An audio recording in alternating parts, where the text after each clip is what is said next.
Yo, it's your boy Ryan, Northwest Sports Fanatics, back at you with a new video. Today is Monday, October 28th, 2024, with your boy Ryan and the Northwest Sports Fanatics. Make sure you guys subscribe to the channel. Smash that like button either now or on your way out. Donate to your boy if you can. Cash App $ ORION NWSF or the YouTube Super Chat right here. We got the New York Giants versus the Pittsburgh Steelers. And we're also going to do some cross coverage with the Yankees and the Dodgers. Game number 3 in New York. They're both starting relatively at the same time. So we're definitely going to give updates for both. I got both games on here in the studio. So hopefully we end up getting a decent game here with the Giants and Steelers, and the Dodgers and Yankees will not disappoint. Hope everyone is having a fantastic Monday. Let's take a quick look at the thumb. And let's get ready for some Monday Night Football and World Series game number 3 between the Dodgers and the Yankees.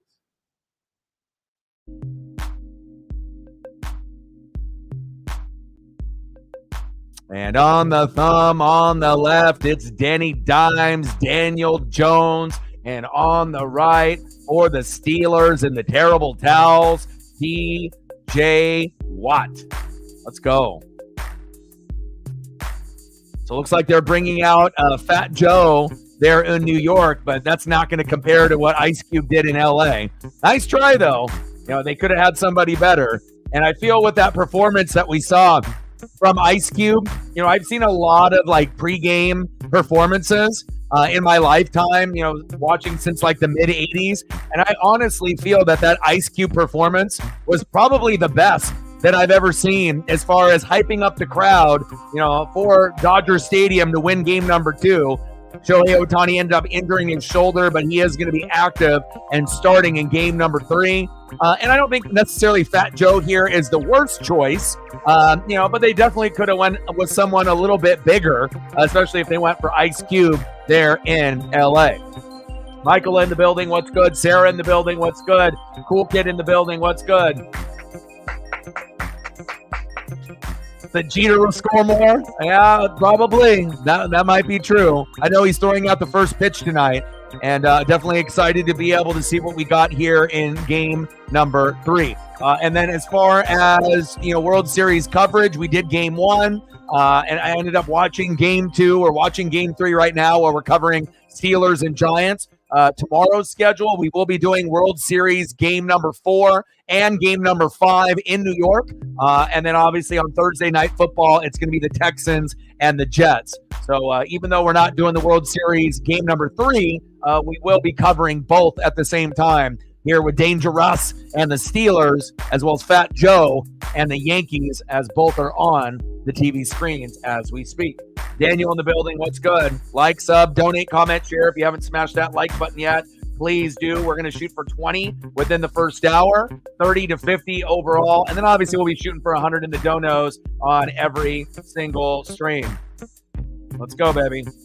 If you haven't smashed that like button yet, please do. Help us get to 10 within the first 30 minutes, 20 within the first hour, and then 30 to 50 overall. Captain Oreo knows the drill. Let's get it started off. I appreciate you very, very much. $5 holla. And again, we're covering Yankees and Dodgers, so I got both games on. I got both audios on, and we'll definitely keep up with the action in both games, and I have no problem on doing that. Multitasking is what the fuck I do. You know, I've been born for this shit. So stacks on stacks, racks on racks, a little cactus jack, bang, bang. And then obviously with the symbol on the top right, that'll designate who has the football for the stream. So we have the Steelers side by side. We got the Giants in the full rotation. And then we'll even sprinkle in at halftime maybe a little NFL logo. Let's go, baby. What do you want to see, Captain? You want something Huskies? You want Jonah Coleman? You want some Seahawks for some good luck? What are you thinking? What you want to do for your dono to start it off with the photos?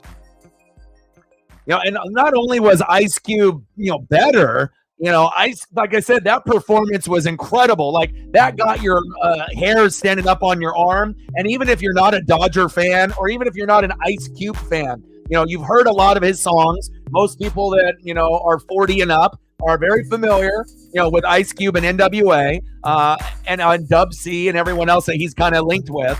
And, you know, I think Cube is one of like the more underrated artists, in this last maybe 20 or 30 years as far as hip hop. And I usually don't say that about too many guys. I mean, obviously you're going to have Snoop and Dre and Eminem, and you're going to be going down through all of these individuals. And Ice Cube is like kind of one of those guys everyone knows that was great.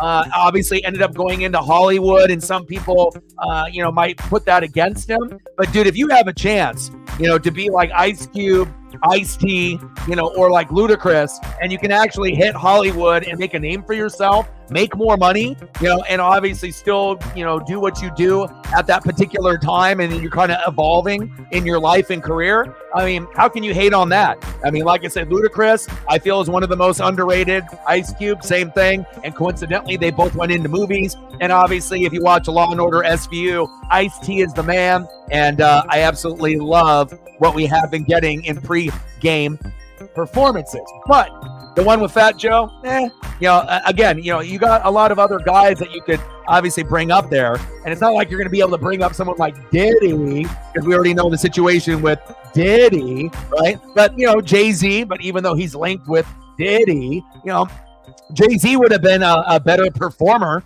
obviously if you're representing New York, But I guess Jay-Z just a little bit too busy for World Series game number 3. But at least that would be somewhat of an equivalent, to an Ice Cube, where you could have did like Big Pimpin', or, you could have ended up doing some of those songs that a lot of us grew up with, throughout the hip hop generation, through MTV, BET, and then obviously within the last, 20, 30 years as he was holding it down. Let's go.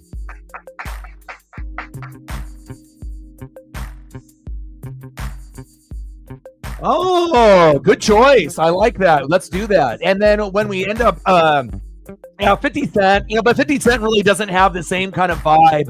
Ice Cube is a legend. 50 Cent, had his moment, but I'm not really sure if people respect 50 Cent the same way as Ice Cube.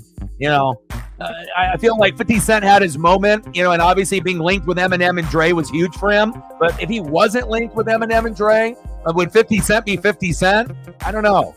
He still would be popular, but not as popular as he was. I mean, obviously guilty with affiliation, and anytime you get linked with Eminem and Dr. Dre in their heyday, you're definitely going to be one of the boys and whatnot. But, it would have been cool to see Jay-Z out there, or like, DMX, if he was still alive, rest in peace. Oh, that's my guy. If we're talking about like New York, Rough Riders, DMX was still alive, that would be the equivalent to Ice Cube for New York. If DMX was alive and then he was out there and he was going fucking crazy, that would get the New York crowd fucking fired up. Hell, that would even get the fucking guys in the Dodger dugout fired up. I mean, you saw Verdugo bobbing his head to Cube. So some, artists are a little bit more iconic than others, but I think even DMX would have been a better choice than Jay-Z, honestly, because Jay-Z's stuff is more like, let's ride in the car. DMX, you listen to the music and you want to go punch somebody.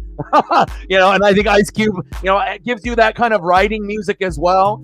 You know what I mean? But as far as bringing the intensity and the energy for World Series play, that's where I would have gone. Rest in peace, DMX. I mean, and you can't really go wrong with his first 2 albums. Those are, albums that are going to be iconic that you listen to from beginning to end.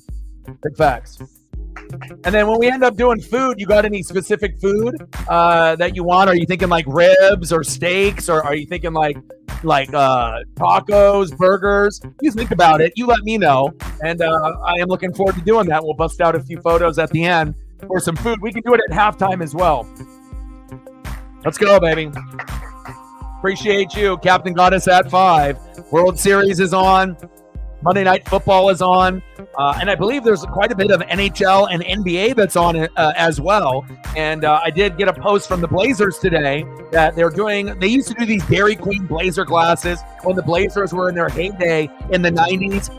In 90 and 92, when we lost to the Pistons and the Bad Boys and Jordan and Pippen in 92, but they did them for a couple years and they were a big success. Then the Blazers brought them back for like Dame and LaMarcus. Then they didn't do them for a couple years, and they just debuted that they're going to end up doing 3 glasses with Shaden Sharp, Scoot Henderson, and obviously Kling Kong, our rookie. And I was telling my buddy Justin, even though I'm not, going to be going to every single Blazer game, I'm not going to be watching from beginning to end. I was like, damn, we need to get those. And I know once they hit the secondary market, they're probably going to be about 50 to 60 each. because it's got like a cartoon character on like kind of a drinking glass.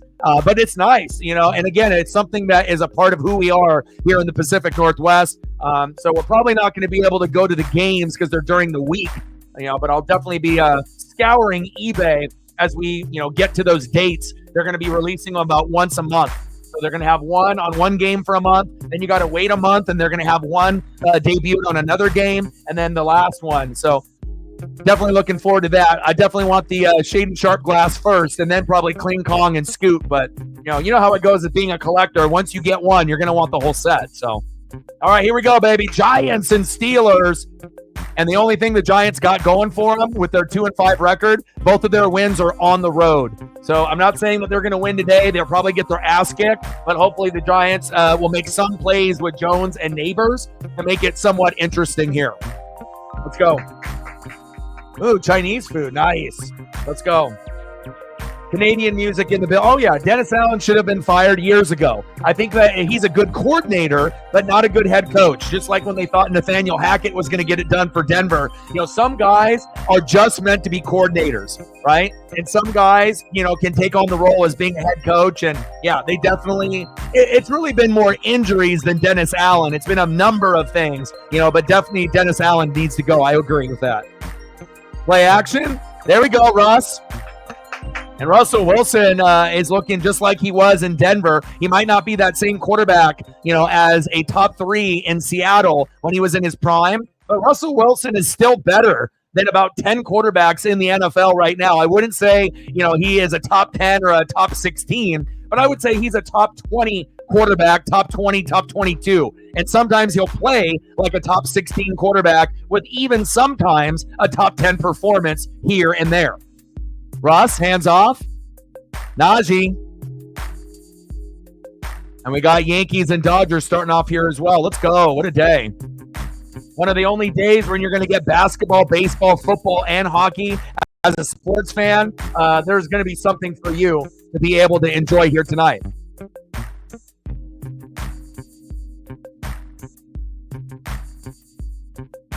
Shotgun set. Russ, throw to the sideline. Short game. I imagine TJ Watt will be hungry today. He hasn't had a couple sack lunches in a couple games, so look for him to be able to get after Daniel Jones, and don't be surprised if he gets 1, 2, or 3 sack lunches tonight. Good to see Shohei Ohtani out there after injuring the shoulder. And we'll see what he can do here at his first at-bat as he takes a couple practice swings. Shotgun set, third down, hand off, Najee. There you go. On 3rd down and 1. First down, Steelers. Who the Titans? Let's go.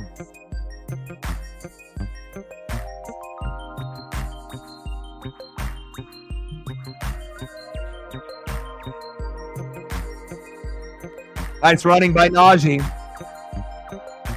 First down and 10. Russ. Hands off. Najee. Ooh, nice spin move. Hit him with the spin cycle. First down, Steelers. And, Russell Wilson doesn't have to be Superman. He just needs to, hand the ball off, right? They like to run the football, play good defense, right? But the thing that makes Russell Wilson better than Justin Fields is that he'll actually take chances and throw the ball downfield. And he's actually more of an accurate thrower, and he can throw in spots or at the receiver. Justin Fields is more of a runner. And unfortunately, if you end up being more of a runner and you're not accurate, it's only going to take you so far in the NFL. That's why, the Chicago Bears had to move on from him.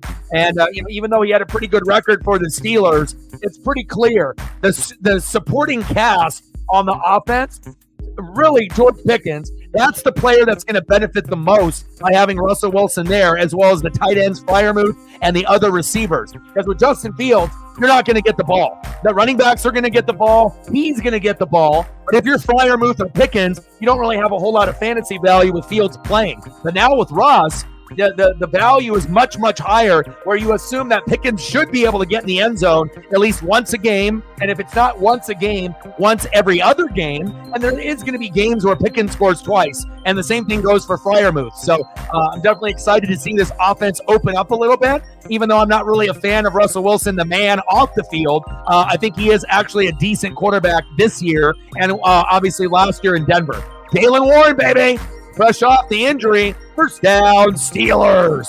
Ground and pound with a little thunder and lightning. Let's go.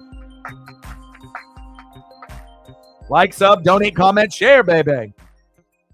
I went on an extremely long walk today. Me and Paisley are just gassed. I was going to try to pump out a couple reaction videos, but I ran out of time after making the thumbnail. But I am going to try to pump out a couple. You know, some people enjoy them, so I'm going to get back to doing that. And that'll hopefully help us gain some more subs.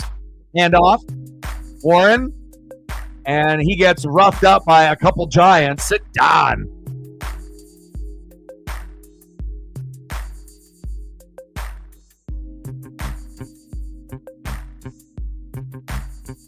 And we're in the top of the first, 0-0 Dodgers and Yankees. Dodgers up 2-0 in the series. Shotgun set, Ross. Little play action bootleg, keeping his eyes downfield. Wide open, touchdown. Guess who? George fucking Pickens. And again, that's not going to be the last time. He's building a very nice rapport like he had with Cortland Sutton. Flag on the play. Personal foul. Face mask. Offense. Oh, brutal. Boo. But again, you know, Pickens didn't have a whole lot of value early on, but it shows you, you know, if you change a quarterback and the quarterback likes to be able to get people involved, you know, you can go from barely having any value, not really being able to start a Pickens with confidence, but he's a bench guy. And then obviously now it's a guy that you can feel pretty comfortable as your wide receiver 2, a flex, or a guy on the bench that you decide to plug in once in a while, depending on how deep your team is. But he did build a bond with Cortland Sutton on Denver, and I'm seeing that same kind of bond with George Pickens, except Pickens is more athletic than Cortland Sutton. Second down and 24 based off that face mask. That's fucking brutal.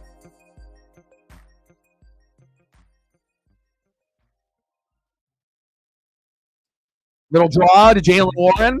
Try to gain a little bit back of that field position there.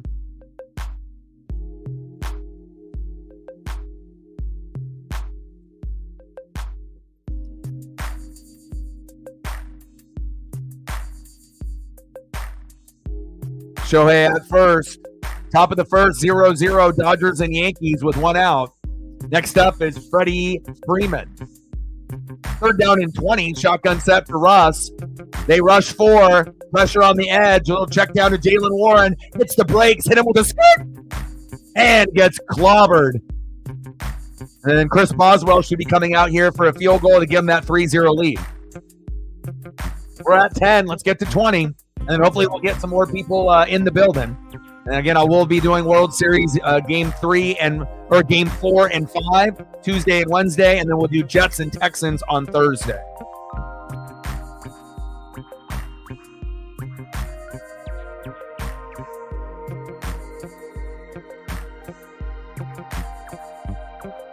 Kick is up and good. Boswell, 3-0 Steelers. And hopefully this game will get into the 20s for both. You know, hopefully it's like 24-20, you know, something of that nature. I'm hoping it could end up being as low as like a 17-13 kind of game. I could see that happening too, but I just kind of feel with Russell Wilson and Najee that they're too good, you know, to make it, you know, too low. Like, you know, Najee's good for at least a touchdown, him or Jaylen Warren or both. Pickens or Freiermuth are good for a touchdown in this game. And hell, Russ might be good for a touchdown with his legs, you know, if we end up getting close enough. So, and you never know. Maybe the Steelers' defense is good for a touchdown. That could be possible too. Freddie Freeman, back, gone. And if we're talking about a guy that's Mr. October, we've talked about Reggie Jackson, the Yankee. We've talked about guys like who? Corey Seager for the Rangers. And we got another motherfucking Mr. October motherfucker. His name is Freddie motherfucking Freeman. Let's go. 2-0 Dodgers. Are they going to sweep the Yankees? Is the World Series going to be over by tomorrow? Oh, my. Freddie.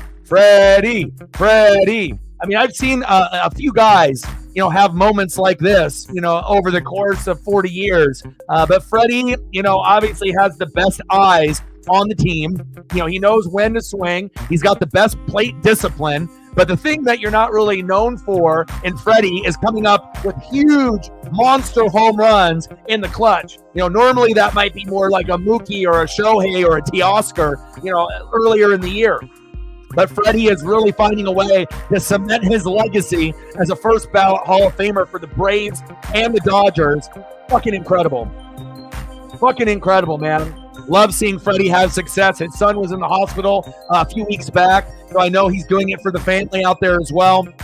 And again, if they didn't have Mookie or Freddie, they wouldn't be in this point. But again, remember this, if they didn't have Teoscar or Shohei, they're probably not in the World Series here today. So it's not just one or two guys. It's going to be a collective unit. But Freddie Freeman is the hottest baseball player right now in October. Big facts. Incredible, man. It's like he's got the great vision. And again, when, as a lefty, it doesn't matter if it's a righty pitching to him or a lefty. He knows when to pull his hands in and to be able to have a good follow through on his swing. And again, when you look at Freddie, he may not be as intimidating as maybe like a Mookie when he's hot, or maybe like a Shohei or Teoscar when they're hot. Freddie kind of looks like a guy that would get a single, right, rather than a home run or a grand slam. But that's what makes him so fucking good. You never know when that big blast is going to come. Awesome. 3-0 Steelers, 2-0 Dodgers. Phenomenal.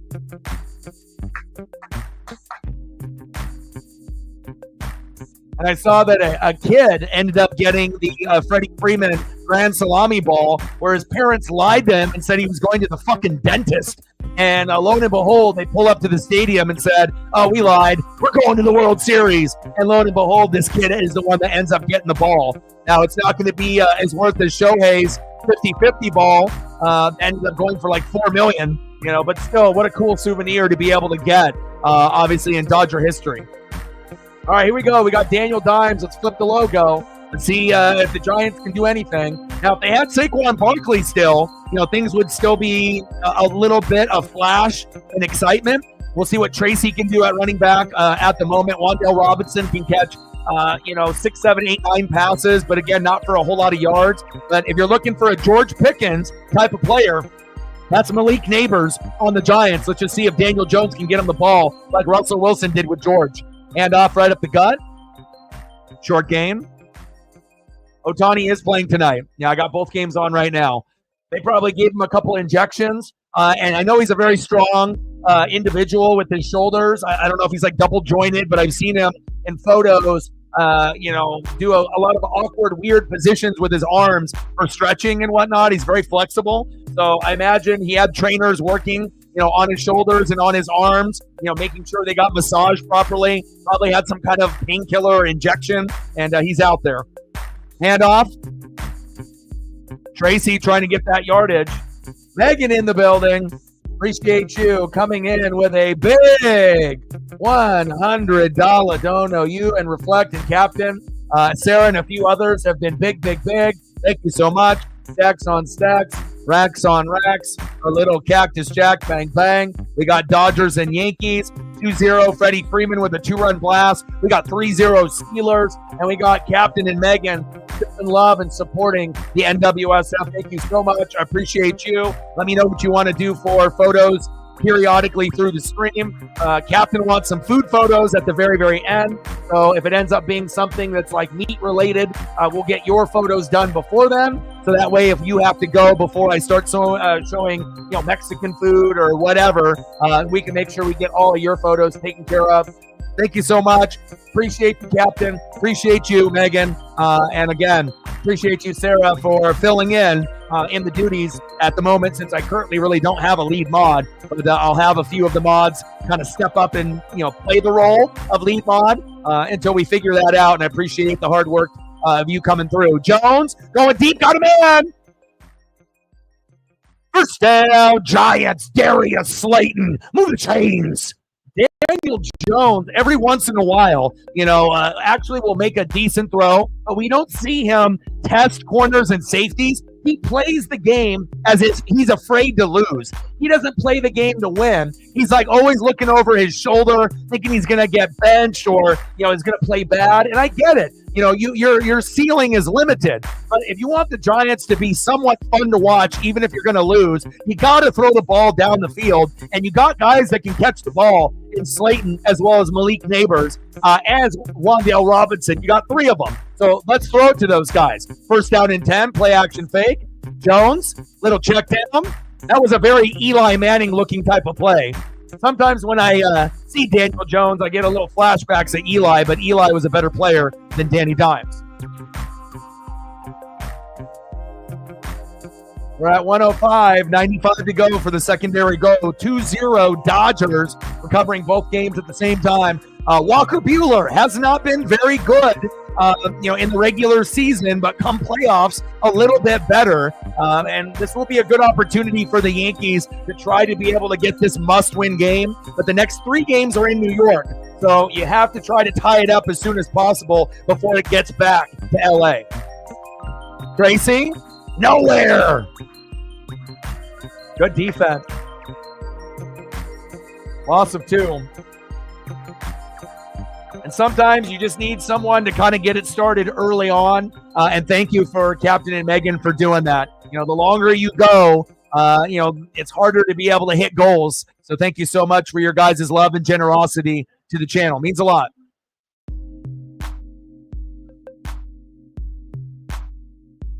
Third down and 7, 3-0 Steelers. Giants, one-on-one. Maybe a safety over the top with Neighbors, but give him a shot. Neighbors is a freak. Best receiver in this draft class, even though Marvin Harrison Jr. is damn good too, but just doesn't get the ball enough. Flag on the play.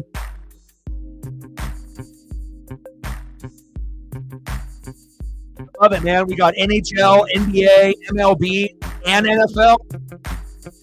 Wow, big flag on the Giants. Oh, my.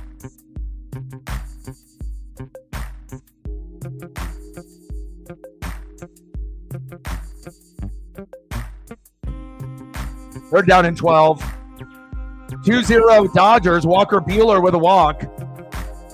And that's kind of something that he's been known for in the regular season, but you got to be careful. You do that too much. Gleyber Torres to first. Next up is Juan Soto. And they need Soto to go yard to be the Freddie Freeman equivalent, to be able to get back in this game. Screen pass. Neighbors. That's Robinson. 4th down. Got about half of the yardage there.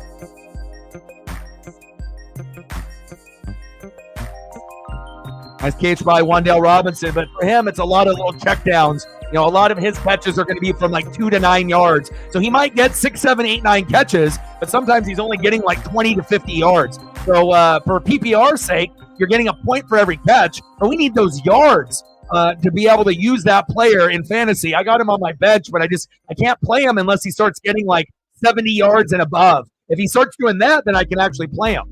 Kick is up, and we got a field goal party. 3-3 Giants and Steelers. 2-0 Dodgers, bottom of the first. And it is a 2-1 count from Buehler to Soto. Yeah, I would assume Neighbors will get a touchdown tonight. I would actually be shocked if he doesn't. Now, it is possible that, Wan'Dale Robinson or Slayton might, take some looks from him and may get in the end zone instead of him. But really, Wan'Dale isn't a touchdown guy. That's more of Neighbors and Slayton. So we'll see where it goes. But hopefully it ends up being competitive. And for a lot of us that are not at the top in fantasy football, we still want our players not to get injured during the game. We want them to complete the game, right? And we also want points. I don't think that's too much to ask, and I think for a lot of us, it's been rough, Soto back into the outfield. Nice catch. 1 away. Nice. And again, for a lot of us, we're scoring like 70 to 99 points, and that's not good. But if you can get obviously over 100, since you had a hard time being able to hit that plateau, and then you'll start getting there more, frequently, with strategies and whatnot. And then, 110 and then 120. And then when you really start cooking, like right now, 130 to 200, that's when you know that you had a fantastic week out of your 9 spots. And 136 to 90, nice job. I wish I knew what it's like. I think I've only gotten high 120s or 130s maybe once this season. And I'm normally used to getting 130 to 200 every week. But again, bad drafting, injuries, and just unfortunate bad luck for some of us in the league. And I wish the best for all of y'all. And hopefully you guys can score as many points. And I guess that, for a lot of us, even including Captain Oreo, I guess we have to play spoiler, for the guys that are at the top, right? As well as Zini. So for the guys and girls at the top, if they end up playing Captain or Megan or Sarah or myself, they may think it's an easy win, but we have to make sure it's not easy. We have to try to make sure that we give them all we got if we have the personnel to actually do it. So nice, congratulations! And again, you're going to smash that number to smithereens as the years go on if you participate. You'll go from 136 being the most you've ever scored, and then it'll be 150, and then there'll be a particular week where you'll have like 160 to 170. Probably won't happen often, but if you've got the right lineup, right team, right draft, it will happen. All right, 3-3 in the first quarter. Knicks is good this year, as far as rookies. He's been much better than I think people anticipated. And again, he started off a little slow like Caleb. But again, you could say probably right now that Jaden Daniels and Bo Nix are playing a little bit better than Caleb. Caleb, had some bad games early, and he had some really awesome games, for a couple weeks. But then going against Washington, obviously yesterday, he did not play good. So hopefully we can get him back to being more consistent. But, Bo Nix is showing, why a lot of us thought he was the most NFL ready, even over Caleb, and right there with Jaden Daniels. And, Bo is going to continue to get better. And you have to also understand they don't really have an offensive line or really good weapons at running back, wide receiver, or tight end. So Bo is making plays with a bunch of guys that are kind of like wide receiver twos, RB2s, kind of like the situation we have at Oregon sometimes, what it feels like, where we don't have the top tier guys, but we're still good enough to play well. First down and 10. Russ hands off to Najee. Rumbling and bumbling over a couple Giants. 2-0 Dodgers, bottom of the first with 2 outs. Giancarlo Stanton in the box. 0-1 count. Yeah, Caleb is hot and cold, and Caleb has got the best supporting cast out of any of the rookies. He's got a way better team around him on offense than Bo does, and even Jaden Daniels. But still, give Caleb some time, and he's much better than Justin Fields. So Caleb will get really, really good. It's just going to take some time. Uh-oh.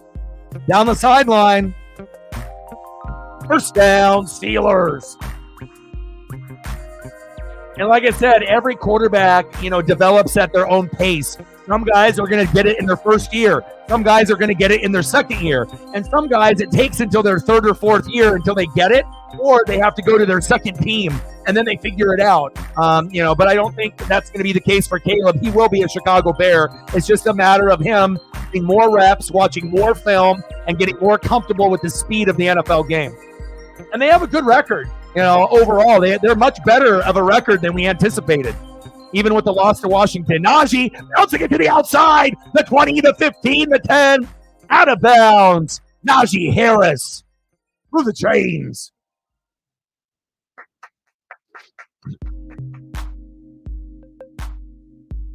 Yeah, it feels like it's going to be, Reflect, Zini, Shep, and then the last spot will probably be Elliott or Matt, unless one of the other people can come up out of nowhere and steal the fourth spot, And maybe it's Captain Oreo, maybe it's Chief will Chief. But if it's going to be one of those two, I think Captain knows as well the consistency has to be there the rest of the way. Because if you have too many slip-ups, you're going to lose your spot because there's only going to be 4 spots in the playoffs out of 10 teams. So. And then it's best of 1 week. So anything could happen if you have bad matchups. Russ, incomplete. Van Jefferson, the former Ram, the intended receiver, incomplete.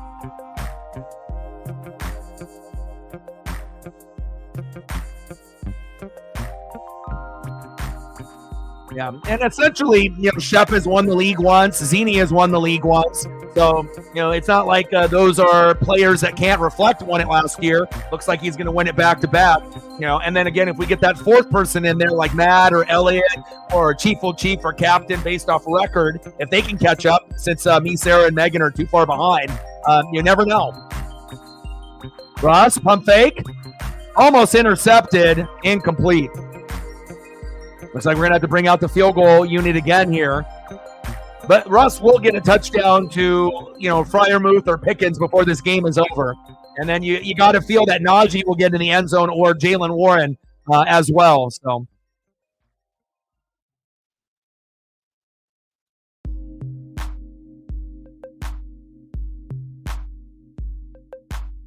Yeah, I don't think the Dodgers are going to sweep. Yankees are still good enough to win 1 or 2 games, but something has to happen to get the juices flowing in New York.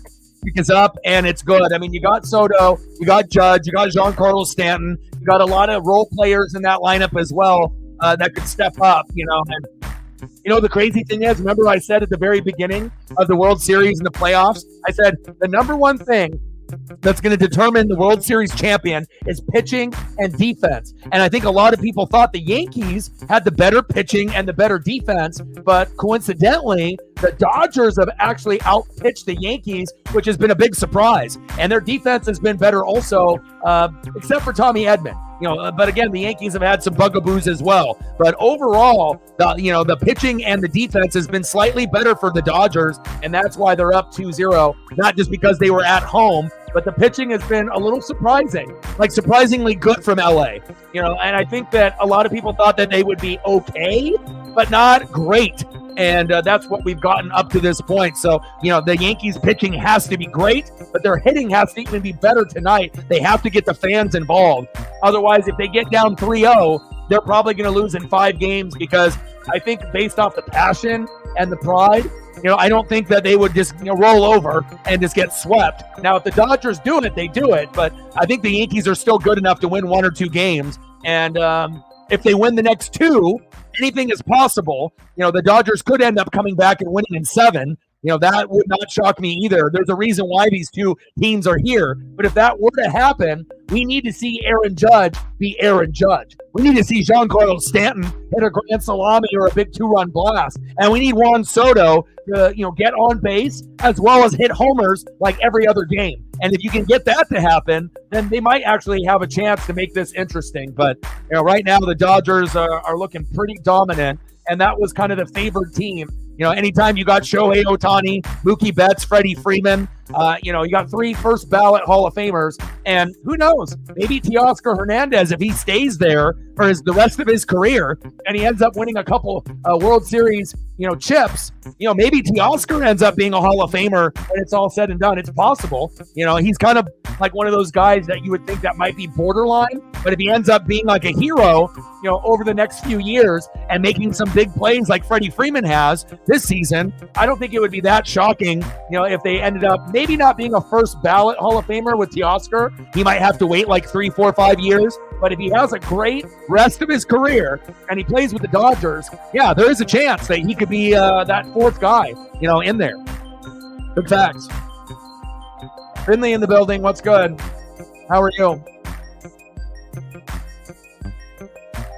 Yeah, I mean, and Zini's team, if you actually look at a lot of the teams, it all depends on if you've been hit with injuries or not. And a big thing about Zini and Shep and Reflect and Matt, most of those, players have not really been hurt for that long. And then even though that Reflect has had big injuries, a season ending, even for Rashee Rice, Nico Collins on IR, he drafted so well that the guys on the bench are filling in and getting the same type of production. And if you draft well, that'll happen. It's not often that you can plug in a guy from the bench and get 20 points or higher out of a backup. That normally isn't a guy that you start, Big facts.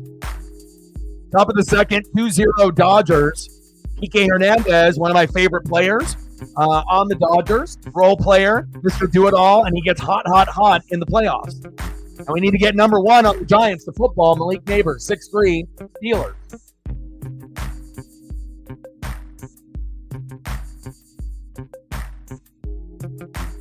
Nice run there Tyrone Tracy pumping those legs, but there's a flag on the play. More than likely, that's a hold. But that was a hell of a run.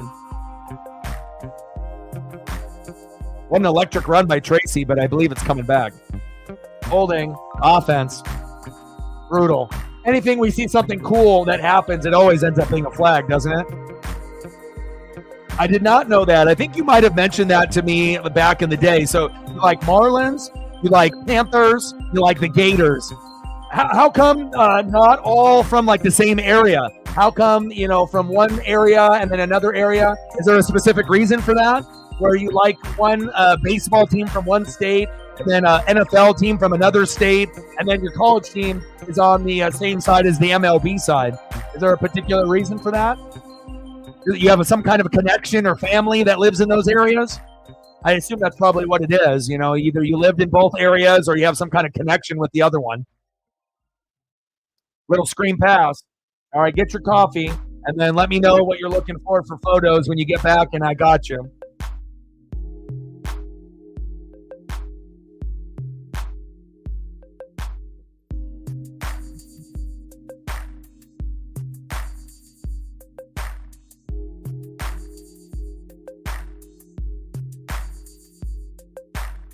They were a lot cooler when they were the Florida Marlins rather than the Miami Marlins. The uniforms that they wore and, obviously the icons and legends that they had, different type of squad. And I imagine maybe that's why you're a fan of that team. I know some people that are a fan of that team because of the Florida Marlin era, not necessarily this Miami Marlin era that we're in now. So.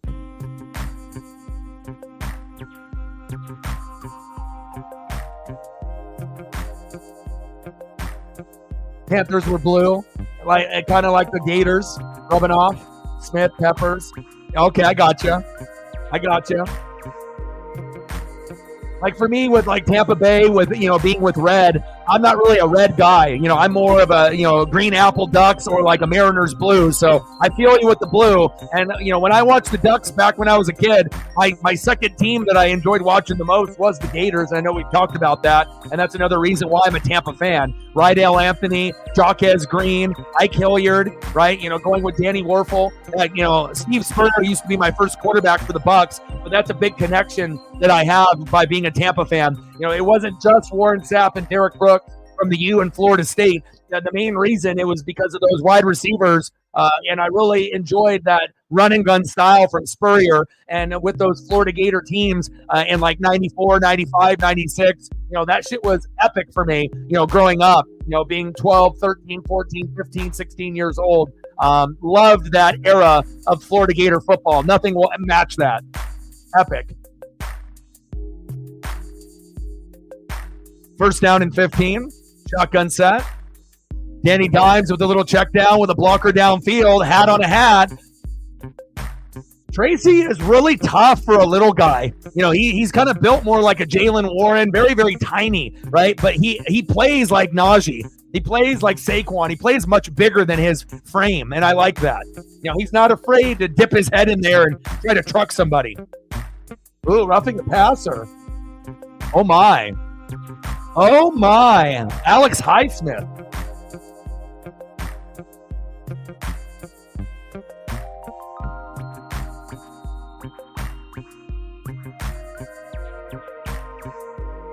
We're in the bottom of the second, 2-0 Dodgers, covering both games here. The Dodgers and Yankees World Series Game 3 in New York. And another guy that needs to step up for the Yankees to tie this series up is Chisholm, who's in the box right now.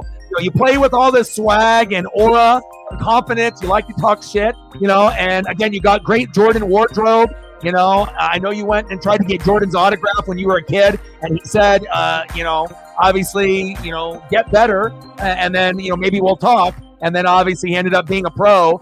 Jones going deep one-on-one. Neighbors. Incomplete. Where's the flag? And then ended up getting into the pros, reaching out to Jordan Brand. And now he's actually a Jordan Brand affiliate. So he's got really good shoes and cleats and gear with the pads. But you got to step up, my guy. Jazz Chisholm popped up, and he's out. Because again, they brought him in there to bring that swagger and aura. But you got to not only talk the talk, you got to walk the walk.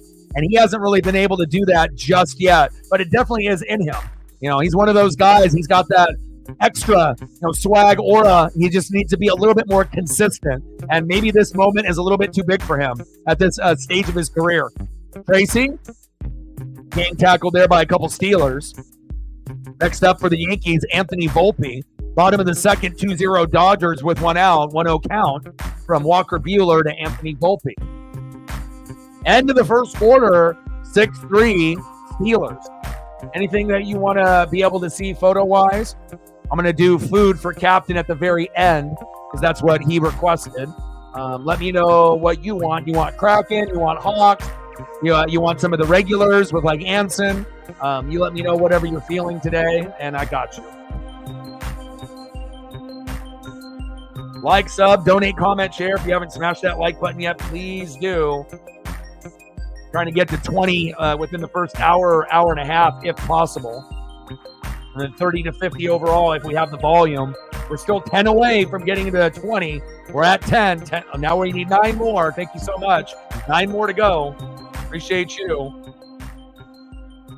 And we gained a sub, so that's always good. Now we only need 80 to go to hit 20,700. And once I start pumping out reaction videos for the rest of the season, we should be able to get a few more subs. Even if YouTube isn't going to help me, push those videos out, and some of them might only get 100 to 500 views. I'm still going to try to pump some of them out because I know, views might be a little low, but just because you do a video for 100 to 500 views, you might get 5 subs off of it. So again, I have to, keep that in mind. And, it takes time and effort and energy. And I'm thinking that I might not even use a thumbnail that I make from it. I'm going to switch it up, and I'm just going to use like a screenshot from the actual reaction video that's got like the YouTube screen and see if that gets us maybe a little bit more traction where people can see what I look like just based off that. So instead of having the image of me and then the game with the arrows, sometimes you got to kind of play around with, different techniques and to see what, we'll be able to get into the algorithm for YouTube videos. So.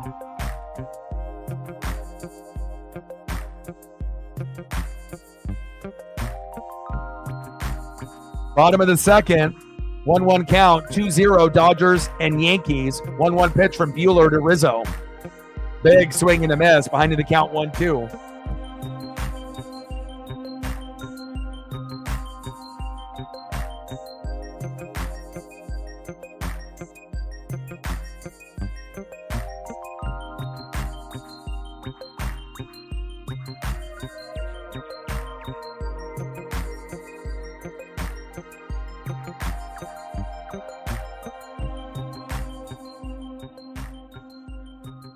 Two teams that are in the NFC East that could really use an Ashton Genty, Cowboys and Giants. Giants need to find, that Saquon Barkley again. Genty on the Giants would actually be pretty badass. It would give us a reason to get excited to watch New York like when they had Saquon. And even though we know the Giants usually are kind of a shithole like Dallas, but those would be like 2 places that if those teams were smart, they would definitely be looking in that direction. I think I would rather have Genty on the Giants rather than the Cowboys, though, personally. I mean, it's like we're probably not going to have too much success in either spot, but I don't know. Maybe it'd be just a little bit cooler seeing him in a Giant uniform than Cowboys.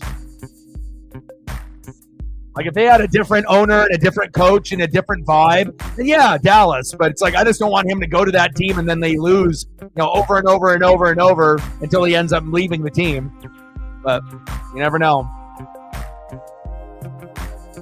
But that could definitely be a piece that could help Dallas get to the playoffs and prevent Dak from being such a fucking idiot all the time, where you can actually hand the ball off and trust your running back. And when's the last time the Cowboys actually had a good running back? Like what, Zeke in his rookie year? They didn't even use Pollard correctly. But if you get an Ashton Genty and if he can play like he does in college in the NFL or like kind of like he does in college, that could be a big, big thing for the Giants or the Cowboys.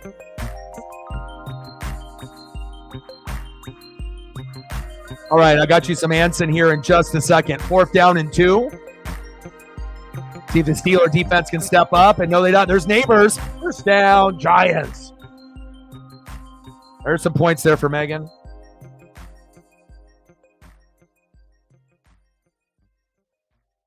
Agreed. But Ashton Genty just being high profile like Saquon was, like I can kind of envision it. Sometimes when you think of a player in college and then you try to like pretend in your head and imagine like, oh, I could see them wearing that uniform. And some, players, you can't see it whatsoever. Or like certain trades, it just doesn't look right. You know what I mean? But with him, yeah, I definitely could see it on both of those teams. First down and 10. Singletary. Because the thing is, if you have Genty as your one, Singletary as your change of pace back, and then they have Tracy Tyrone as your third option, then you got something kind of cooking. Remember like when the Giants back in the day had like a three-headed horse, where they would kind of go through different guys like Brandon Jacobs? Like, you got to sometimes be able to have that type of mentality, but the Giants really haven't had that talent to do that. Brandon Jacobs, man, that's a fucking throwback. Yeah, but they didn't really use Tony Pollard the right way. And then when Tony Pollard was the starter, he didn't even get his first touchdown to like 8, 9, 10 games in. Tony Pollard, if you're taking over for Zeke 2 or 3 years too late, that's a guy that should be getting in the end zone every fucking game. Touchdown Giants. Flag on the play. I mean, Pollard's been pretty good this year on the Titans, but if you go back and look at Pollard's numbers, obviously when he was splitting carries with Zeke, he'd get like 10 carries, 90 yards. Sometimes he would get a touchdown, sometimes not. And he's averaging like 8, 9 yards per carry. And then you got Zeke with like 15 to 22, averaging like 3 yards a carry or 2.5. And I don't understand why they stuck with him so long. And then I obviously understood it's that because Zeke and Dak were best friends, and Jerry Jones didn't want to mess that up. So they just said, fuck it, let's just keep having him play. Let's keep Dak happy. But that was a big mistake. Second down and 7. 6-3 Steelers. 2-0 Dodgers. Daniel Jones looking for a target. Tries to just go with a little floater. And now we got a flag on the play. I'm going to get these Ansons loaded up here for you.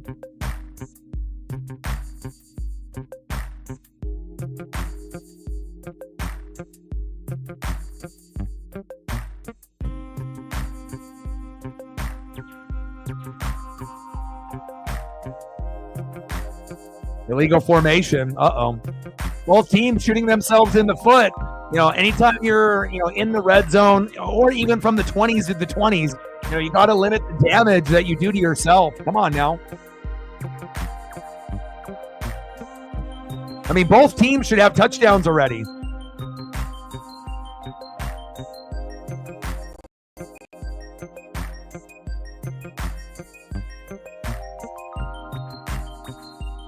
Third down and 8. 2-0 Dodgers in the top of the third. Shohei Ohtani in the box against Schmidt.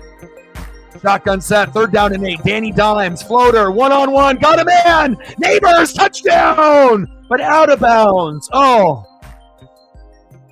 Wow.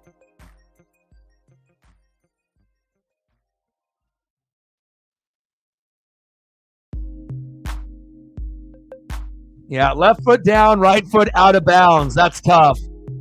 But the official is right on top of it. But that doesn't really mean anything. The officials can be right on top of it. They ended up missing a Kyle Pitts dropping the football early. And Antoine Winfield Jr. also the best at preventing touchdowns from being scored. They reviewed it, and they gave Kyle Pitts, the touchdown, even though it shouldn't have been. So just because they have a ref there or a camera there doesn't mean they're going to get it right. Kick is up, and it's good. And we have a field goal party. 6-6. 2-0 Dodgers.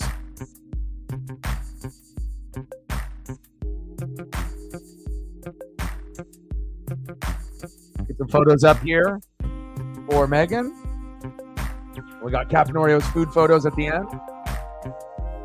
That's a handsome fella. Looks like an actor.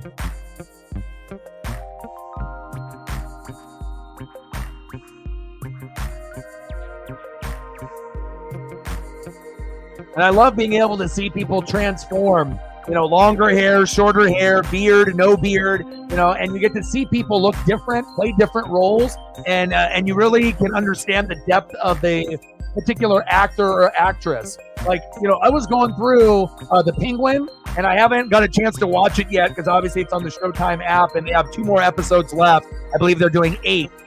But the main character in The Penguin is Colin Farrell, and it doesn't even look like him. He looks like someone that would be like Tony Soprano. Like, the transformation for some of these actors is mind-blowing. If you go see like a promo poster of The Penguin, that's fucking Colin Farrell. That's crazy. I can't wait to see it. I know it's extremely violent and it's extremely kind of edgy, but I'm going to pay the $10 just to be able to have the Showtime app for that show specifically. And then once it's all done, then I'll probably cancel. But normally I don't do that unless I think a show is like The Bear or Shogun, something that's like top notch. And Penguin is sounding like it's top notch. I haven't heard too many people that have watched it yet, but the friends that I have said, oh, you got to. And I know $10 just for one show, but if the show is worth it to me, it's worth it. And I might be able to find something else on there too. I believe they have True Blood on there for me to watch anyways. So as soon as I watch Penguin, and they finish the 8 episodes, boom, I can go right into True Blood again. So there we go. I know. Oh, you finished it? Well, there's six episodes. They got 2 more to go. Can't wait to watch it.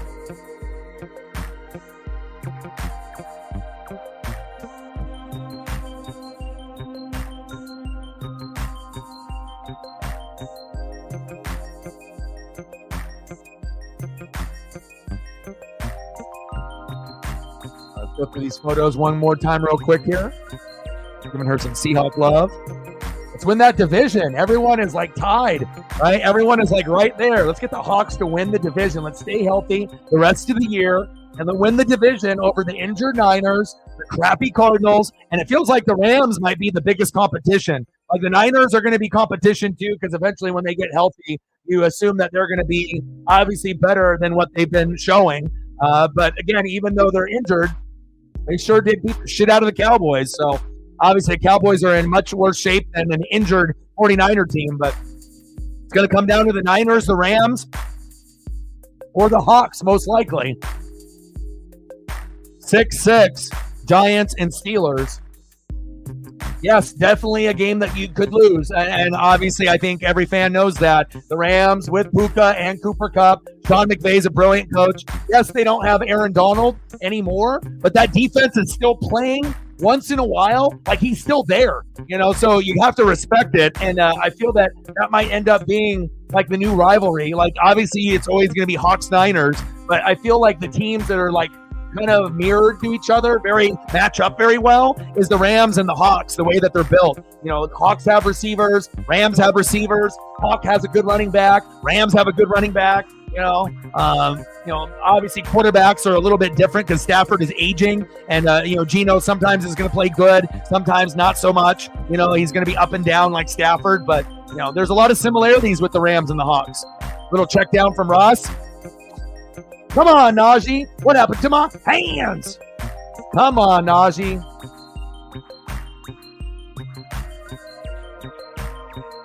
Zini travels to Eagles games, which is pretty cool. She went to Tampa Bay and ended up going to the Tampa Bay shop in the stadium and sent me a shirt and a keychain. Always nice to have people on the channel when they actually get a chance to go to an event like NASCAR or football, and they can send me something cool that is like sold there at the actual shop at the stadium. Pretty neat. Nice leapage by Najee Harris. First down, Steelers.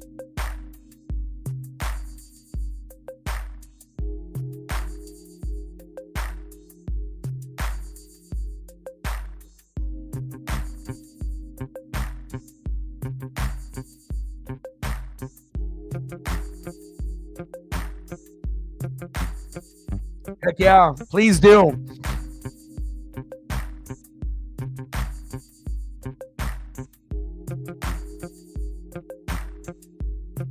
Little play action fake. I mean, even if it was like, one of those like Seahawk miniature squishy footballs, like something like that, that would be cool. It's like I don't necessarily need anything like over the top. Something that cheap. $5-10. Just something like a knickknack that I can put on the desk. And have a little support. For certain people's teams and whatnot. So.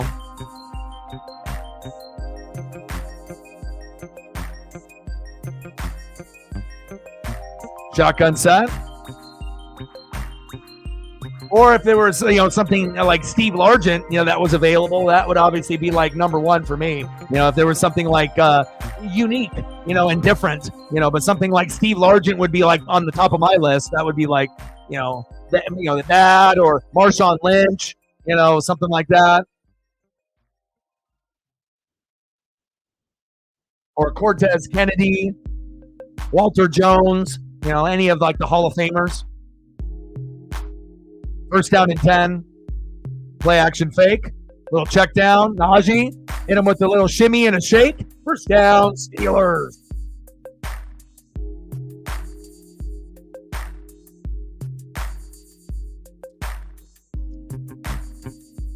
Yeah.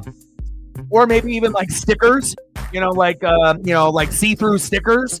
I got like a decal sticker, or something like that. That would be kind of cool. Something, anytime I go to a game, I always grab something.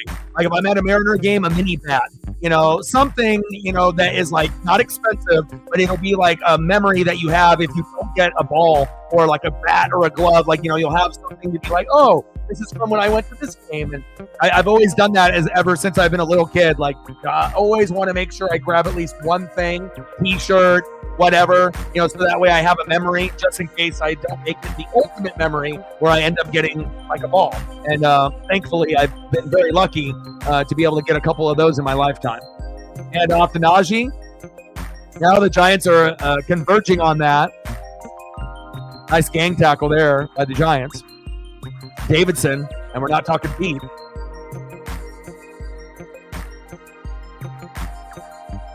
Nice. Yeah. Decal stickers are always kind of cool.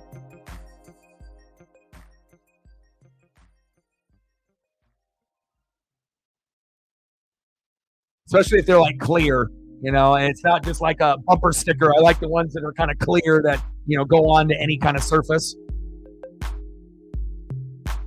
Third down and 4. Shotgun set. Dangerous. George Pickens is there. Gains his composure. Wow, look how slippery George is. I mean, George plays like an LSU receiver.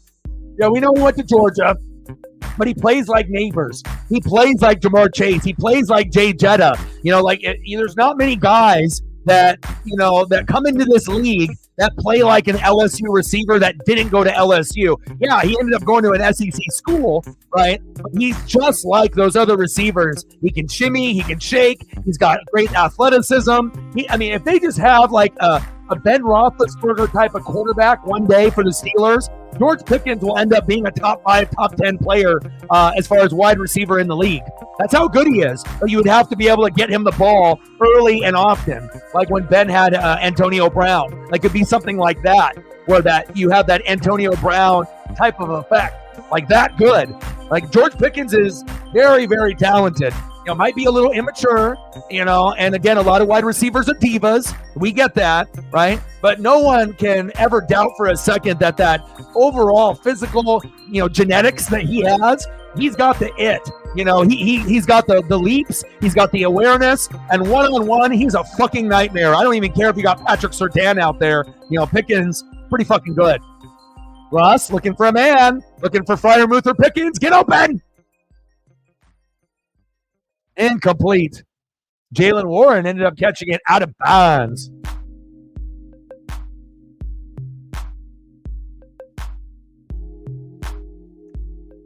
Matt in the building. What's good?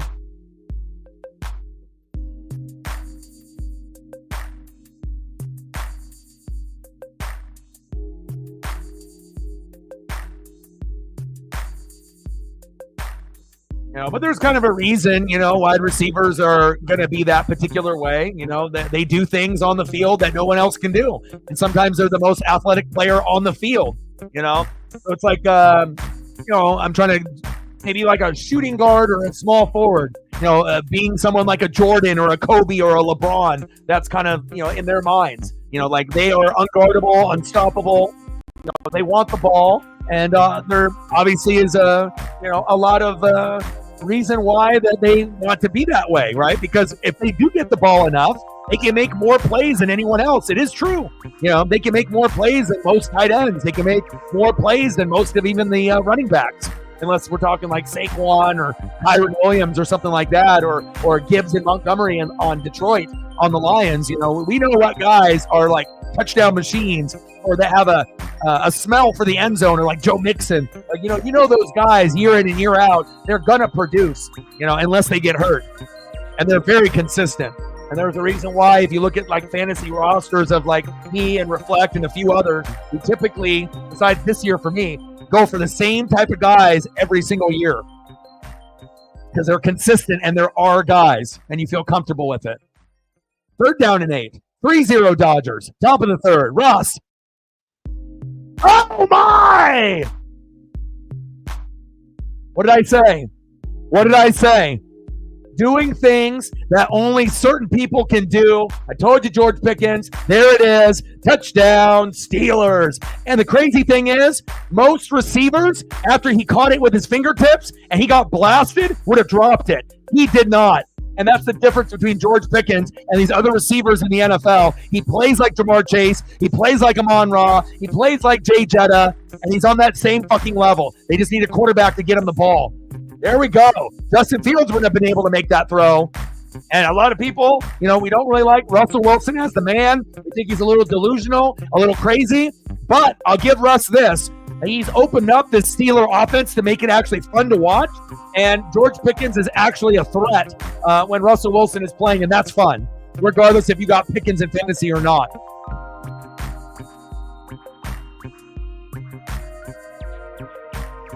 Are they calling him out of bounds? Are you kidding me? Unbelievable. Wow. Now they're going through the replay, for 1 foot to go down and being in the air and then his butt hitting and that foot not coming down. Wow.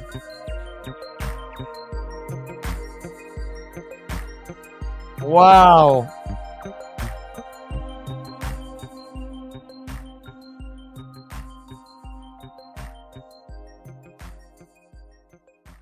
All right, so they go incomplete pass, and then now they're going to review it.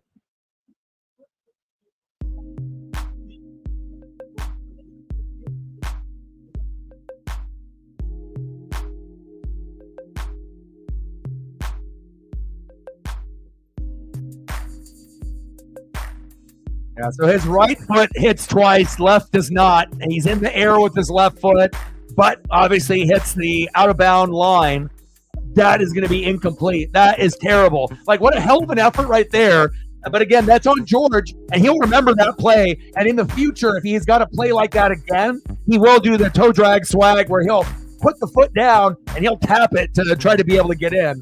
Britt in the building. How are you? Missed you. Wow, that's tough. They should go right back to George. He can make that play.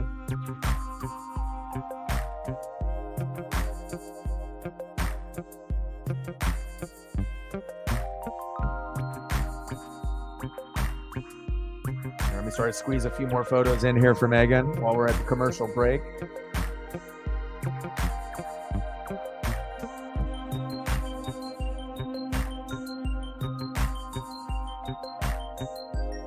Squeeze as many as we can possibly throughout the commercials. Commercials don't last very long, but I love throwback unis. I love throwback helmets and uniforms, jerseys and pants, the hair, the fans, anything that reminds me of the 70s, 80s, and 90s. Yes, that's what I'm about. I love vintage.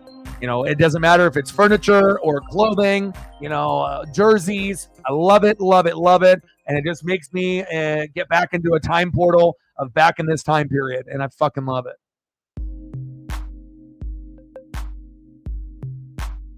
Tough one for Pickens being out of bounds, but they should go back to him.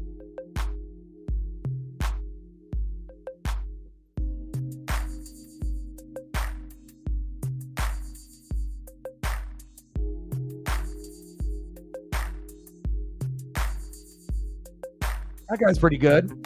That guy's a stud. Mike Evans just getting on that level with Steve Largent, which is awesome.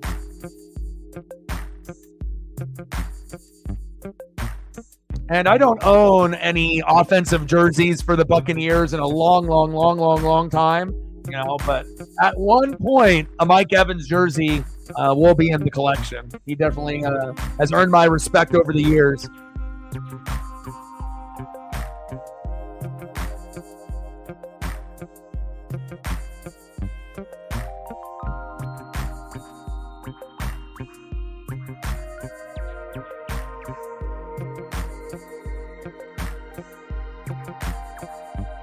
Those Steelers try to challenge a play that wasn't challengeable. They lose the timeout. They don't get the touchdown by Pickens, and they're going to have to go for 3.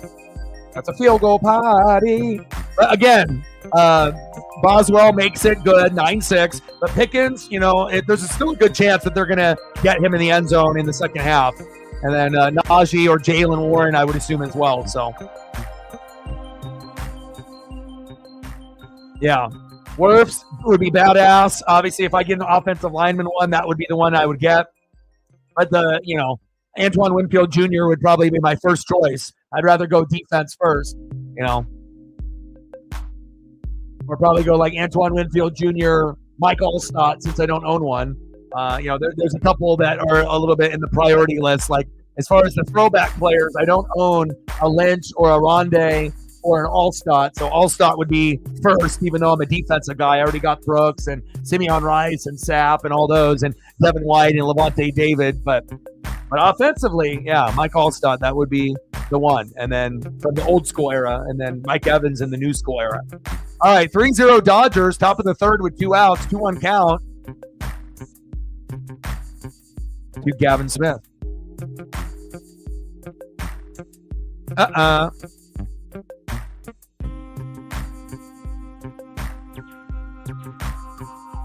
Will Smith.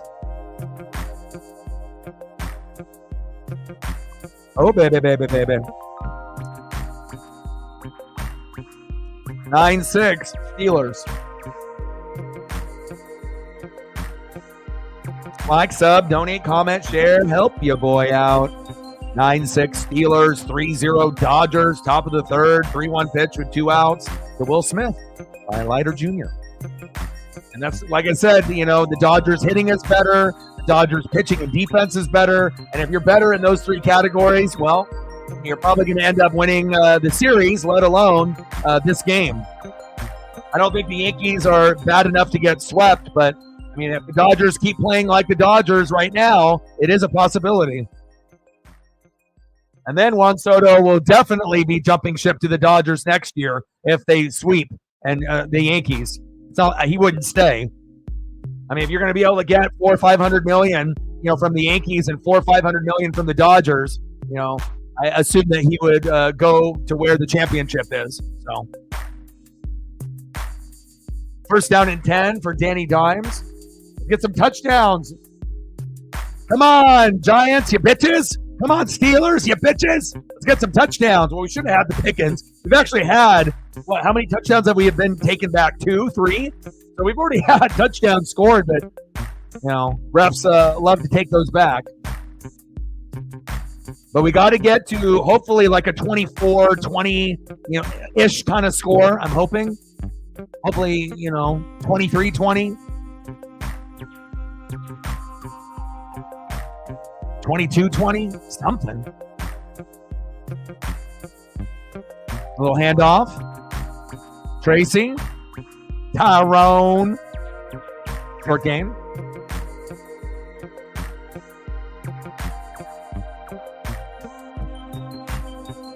Seven more to 20. Let's get there. How are you and Colton and everything? You guys feeling better? Or is it still a house full of sickness? How's it going over there? We only got 2 races left in the NASCAR Cup Series. Crazy. Doesn't look like Chase is going to make the cut unless he wins that last race before it goes to Phoenix for the championship to get in. Slayton. Incomplete.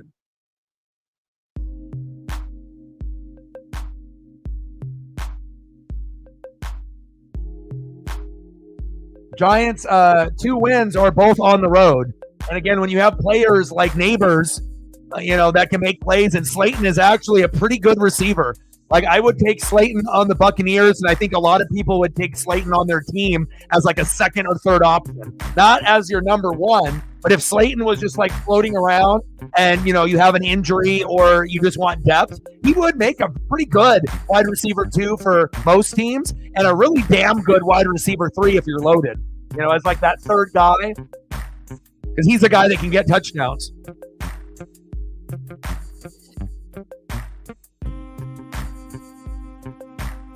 But yeah, I think the Steelers defense isn't playing up to their standard, and the Giants defense is playing a little bit better. Teams are getting robbed a little bit, of touchdowns, and hopefully we'll get some in the second half. I believe we will. So you guys have gotten fully healthy. Good. That's good to hear. Yes, I totally agree. After the, skiing, snowboarding, snow activity injury that year, fuck Chase Elliott. Happened, no hell, right? And we want Chase to be good. And he was at first place for a little bit when you were at the birthday party, and I had the message. I was like, oh my God, like being Chase in first, it brought like flashbacks for me. Even if it's only for, a few laps, 5 laps, 20 laps, like, when you got a favorite driver and they've gone through, championships, struggle, and then they're just trying to be able to get back to the superstar that they are. And then you're seeing the rival on the team, Larson, even Byron, having more success. It hurts a little bit. You're going to always be better than Alex Bowman, even though he's pretty solid as a 4.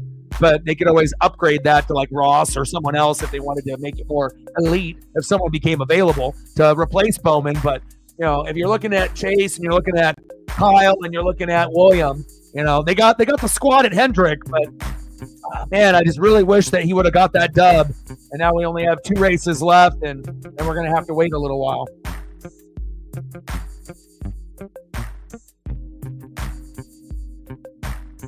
Like 60?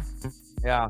I just love seeing the car up front, and, it shows you, like, how many good drivers there are. I feel like there's, like, kind of like 8 superstars, and then there's like a bubble of another 4 drivers that could end up winning it all or winning 1 to 3 races any given year. It just kind of depends on, if they're on and can, withstand, some of the other goats at the top. Other guys end up wrecking, and then you end up taking advantage. Or you can just be a fucking beast like Reddick, owned by Jordan, and, Reddick is super gutsy, and he's a good driver, for being as young as he is. And, sometimes you just never know where you might get a pass on the last lap and then you win, and Reddick has kind of been known for that, where someone else fucks up and then he ends up being in second place or third place. And if he's close enough, he makes a run. And it seems like more times than not, he wins when that happens. When the main driver that's more popular and better than him fucks up,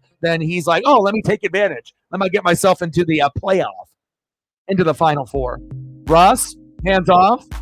Najee, short game. Is he?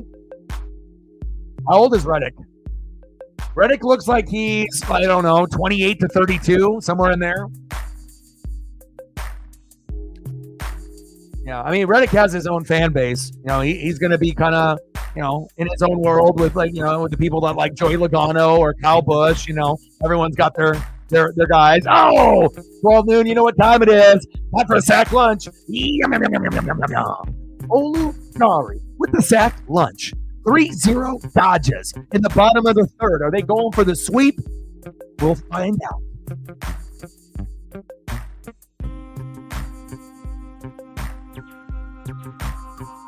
See, I'm good with the eyes.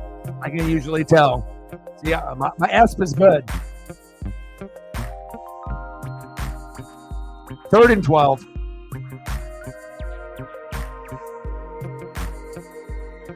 Yeah, I'm not a Reddick fan, but I respect, what he's able to do. I mean, he does things that other drivers can't do. It's like Ryan Blaney and Denny Hamlin and everyone's you either are going to have an attachment to some of those guys or not. Besides the Hendrick guys and every one of them, it feels like at any given moment, something good could happen for them, but it's a pretty even playing field. I don't really think that there's one that's so much better than the rest, but it's definitely, I mean, if Kyle gets in, based on the season that he's had, it's almost like if he gets in, it's almost like his to lose. He's had arguably the best year. Okay, I see you. All right, Juan Soto. Bottom of the third, 3-0 with 2 outs. We need a solo dinger.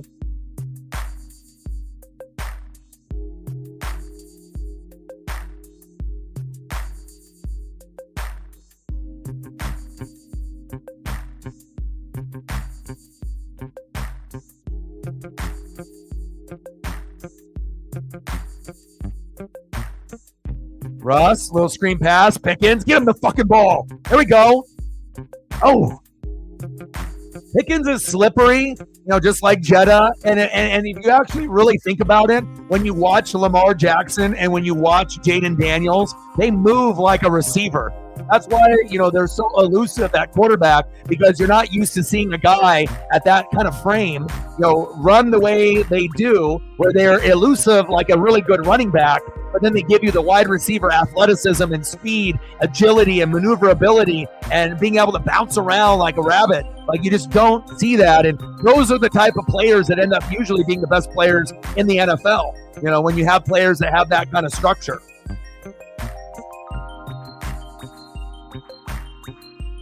Yeah, he says, yeah. Well, Giants are fucking motivated. Man, they get a big play. Danny Dimes going to Neighbors, or Russ going to Pickens. I mean, we got 2 of the most exciting wide receivers in the NFL in this game. Let's get them the ball. Yeah, when players, or drivers and they switch, yeah, it definitely makes you think a little bit differently. 2nd and 13. Dangerous. Pressure coming. Bouncing it to the outside. Floater. Pruitt with the catch.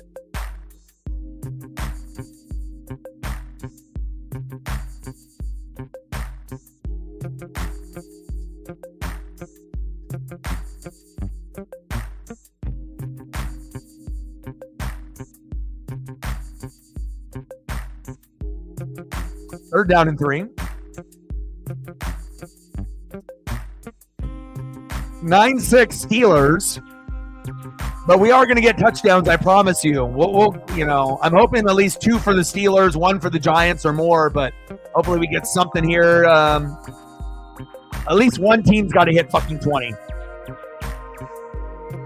And it's 12 noon. You know what time it is? Time for a New York Giants sack lunch. Yum, yum, yum, yum, yum, yum, yum, yum. The Steeler defense isn't playing up to their potential. The Giants defense is out manhandling the Steelers offensive line, and that's why the game is 6-9, or not 6.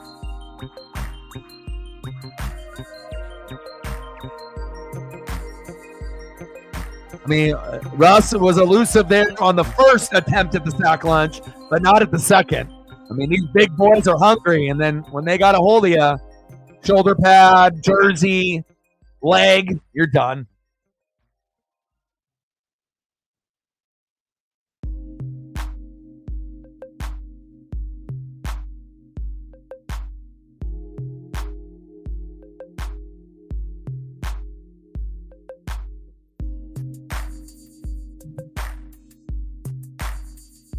Yeah, it's almost, it feels like destiny.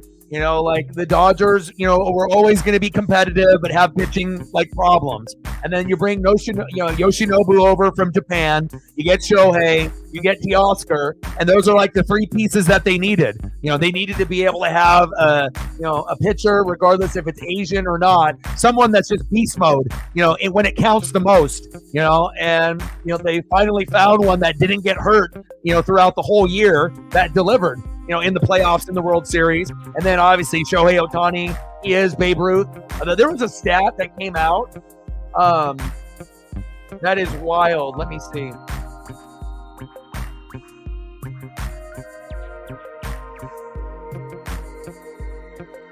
It's ridiculous, though.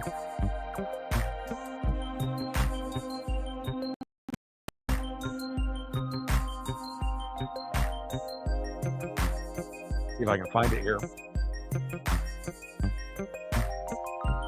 Here it is. All right. So Babe Ruth, 159 home runs in his first 674 games. Shohei Ohtani, 160 home runs in his first 674 games. So Ohtani has one more home run than Babe Ruth did, up to this point, right? Win-loss record as a pitcher, 35-18 for Babe Ruth, good, right? Shohei Ohtani, 35-19. So Shohei has one more home run, and he's got one less win as a pitcher. So it pretty much evens out, and that's 35-19 in your first 455 innings pitched in your career. That's creepy. We're literally looking at Babe Ruth, in this generation.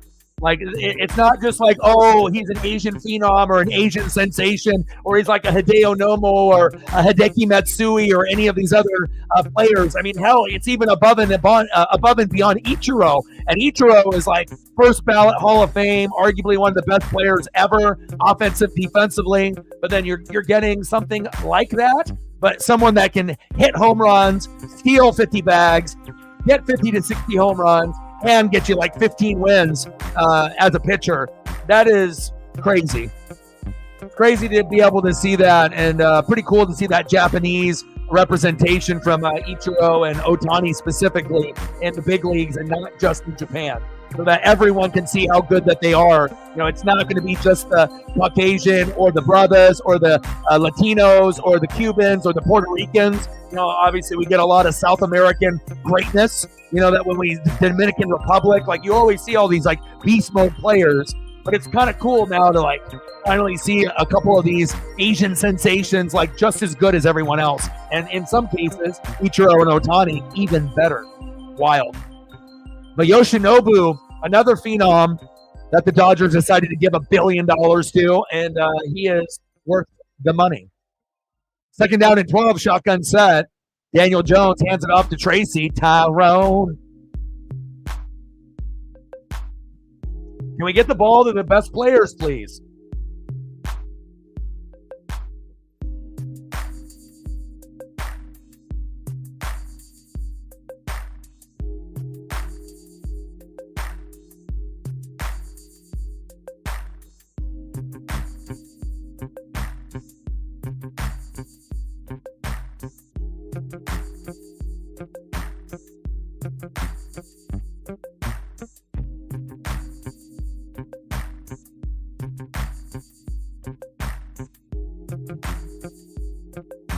Tommy Edman, top of the fourth, 3-0 Dodgers. 9-6 Steelers. And the difference I feel between the Bengals game against the Giants that we had to endure, a few weeks back. The difference I feel is yeah, you had obviously, Jamar Chase on one side, but, Neighbors not being able to participate. There we go. Go, baby, go, Slayton. Yeah, with a stiff arm. Push down, Giants. That's for my boy. Move the chains. 37 yards, making Daniel Jones actually look relevant. Nice job. Slayton. Slayton is a pretty solid player. He's not a top 20 wide receiver. He's probably, somewhere 25 to 50, but again, man, he's got some good hands. He's got a good frame. He's not afraid. He attacks the defender. He's not afraid to get tackled. He's trying to run over you, get extra yards, good hands, decent route runner. and he can get touchdowns. That's the ultimate, you know. How aware are they? Wow, Dodgers trying to go into home plate and get another one. Yeah, pitching is everything. And again, the Dodgers pitching has been the best that it's been all year in the World Series, and that's why they're going to win it all. They got to win it for Vin Scully. They got to win it for Fernando Valenzuela. You know, no offense, but the Yankees didn't have anybody pass away that was that big recently like Fernando, so X Factor. Big hit! Mondale Robinson getting a catch in PPR, but unfortunately you're not getting a lot of points because he gets like 5-yard catches every time. Damn it. Give him a long attempt and throw.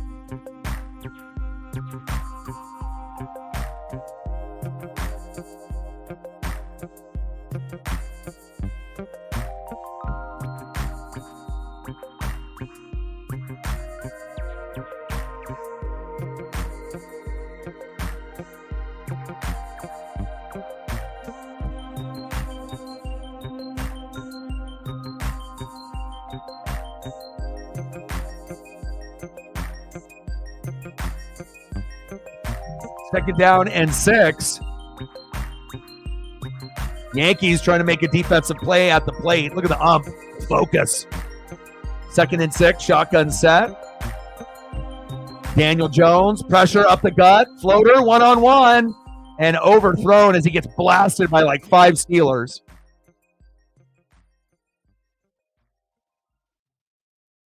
I mean, if the Giants had a better fucking offensive line or even had a guy like Genty there, think about how exciting that would be. You get rid of Daniel Jones, you get Genty, and then you have Neighbors there, and then you bring in a fucking quarterback that can play.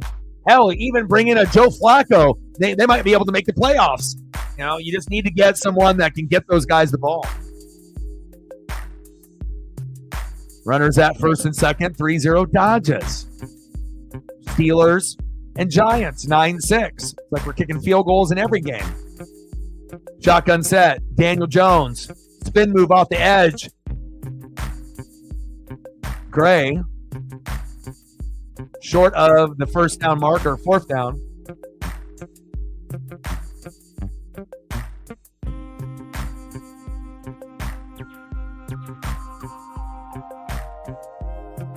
How you do it?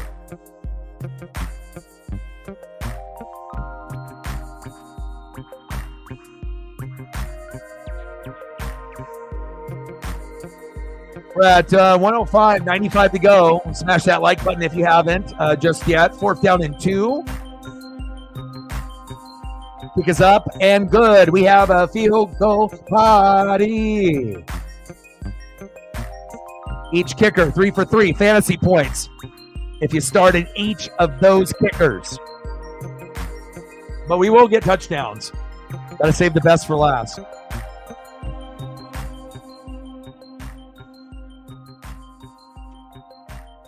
Hell yeah. The kid's got leukemia, gets to go to the fucking Super Bowl. That's what I'm talking about. Those are like exactly where the tickets need to go. I mean, regardless if it's a like life-threatening and he may die or not, like, you know, that's exactly the types of things that we should be doing on a daily basis, not just once in a while, you know.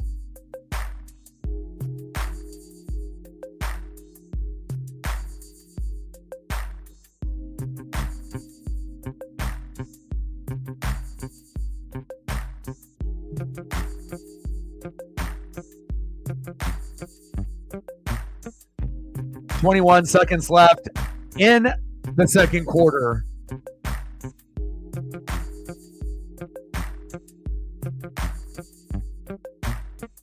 Let's get some touchdowns. You know, even though it's been 9-9, we've had some kind of like excitement out of Neighbors and Pickens. So I'm actually more engaged in this particular matchup than the Giants and Bengals one. You know, like I do like Burrow and Chase, but it just feels different without Joe Mixon there, without Tyler Boyd there, with no Jesse Bates III there. It's just like that Bengal team isn't the same. So it doesn't give me the same kind of aura and vibes as it did in their Super Bowl run when the team was actually built for long-term success. And now it's like they might be a one and done, you know, kind of team. Even though I do like a lot of the players on that team, but I mean, Jesse Bates III, irreplaceable. It shows. Joe Mixon, irreplaceable. It shows. You know, and even Tyler Boyd. Avoid the Boyd. Avoid the Boyd. Tyler Boyd, as a number 3, one of the better ones. And they got guys this year that are trying, but first down and 10, trips right. Russell Wilson into the slot. First down, Steelers, Blue Jays.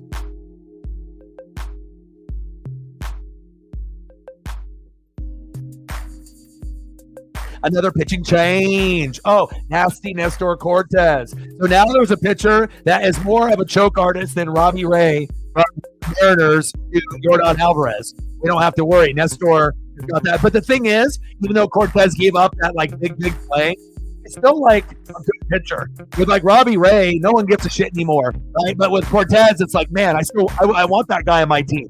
You know, he's got that kind of hitch in his delivery, that little hesitation. That was just a bad pitch from a good pitcher. I'm not a Yankee fan. I do love Aaron Judge, but I'm not a Yankee fan. But hell, I would take Cortez on the Mariners. I think a lot of y'all that are baseball fans in the room would consider him too. I kind of like him. He definitely fits New York. He has a New York look. He looks like someone you would see in the Boroughs or on a TV show. He looks like a New Yorker. He's New York, born and bred through and through, Shohei fouls that one off.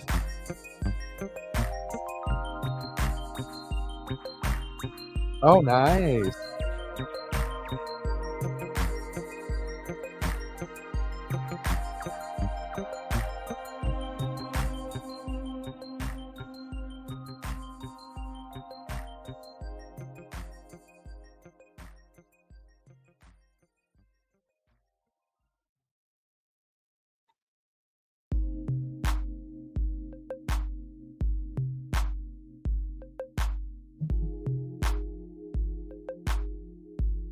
Oh, okay. Awesome. Good news. That's always good news.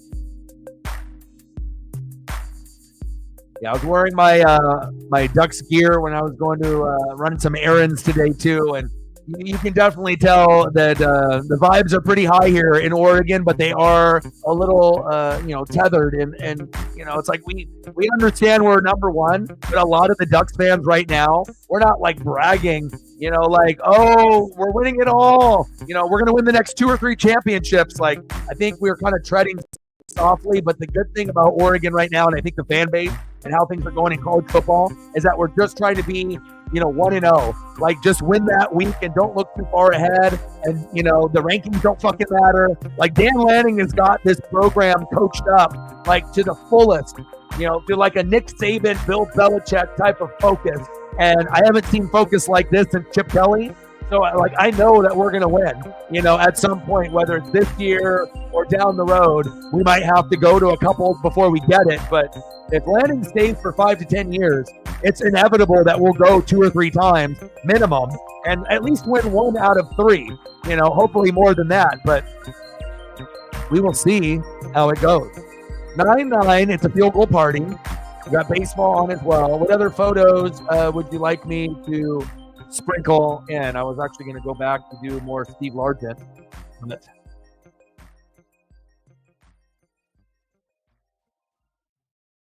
Well, let me know what you're looking for as I go through these Steve Largents for everyone's pleasure. Old school photos are the best.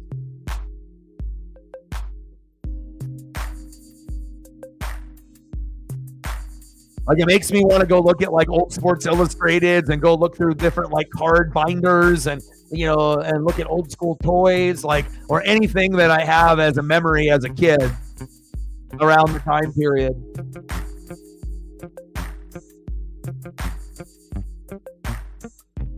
I could literally have a VHS and just watch old games. I mean, obviously you can go on YouTube now and do it like that, but having a retro gaming corner where you can actually play Nintendo, Super Nintendo, have one of the old school TVs, have the VCR, watch the old school wrestling, WWF VHSs. Ready, break.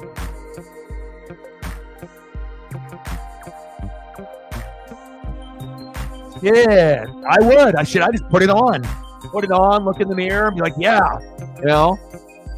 Like sometimes it's good when you have a jersey collection of just a couple, one or two, or if you end up having, a good high size collection. Sometimes it's nice to put it on and just, feel what it feels like, to wear it, even if it's not game day, even if it's only for like a minute or two.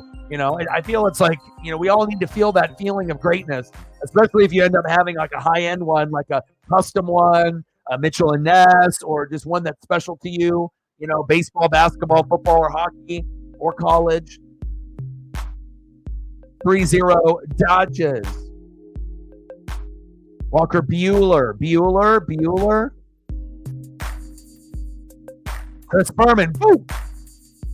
Him and Tom Jackson were awesome. I miss him and Tom. Seahawks versus the Raiders.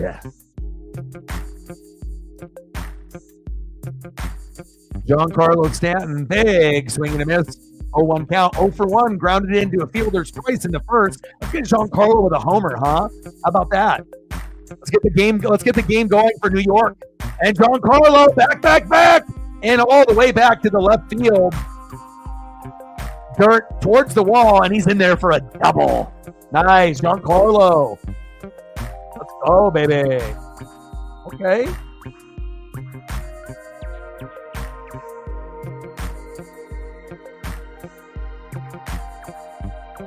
Jameis Winston, what did I tell you guys? He is a guy that is a first pick bust and obviously never lived up to the expectation like Mariota. He will make a lot of mistakes, right? But one thing is for damn sure, Jameis is funny as hell on the microphone. You never know what idiot shit is going to come out of his mouth to make him look like a fucking moron or funny or a little bit of both, right? But the guy can sling it. And for a team like that to beat the Ravens, with the number one running back, number one quarterback, with Henry and Lamar, Jameis Winston can get you 300, 400 yards and 3-4 touchdowns. And I feel that like the state of the quarterbacks right now, it's like, yeah, we can hate on him, based on how, shitty he was back in the day. But that doesn't mean that a shitty player that's inconsistent can't get hot from time to time. And a player that gets hot from time to time, Giancarlo Stanton, we need more. Defense for the Dodgers, Mookie Betts, ridiculous. Look at that. Mookie's ridiculous. Redonkulous. Wow. Jazz Chisholm thought he had a hit. Mookie Betts said, hell no. Mookie said, not today. Wow.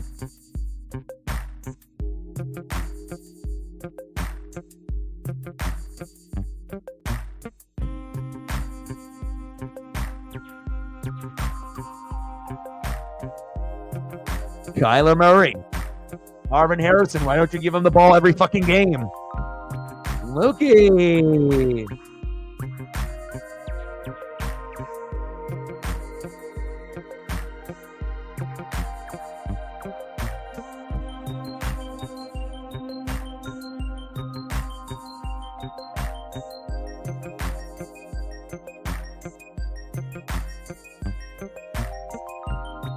I gotta try it on and wear it sometime.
second half about to start here in just a couple minutes.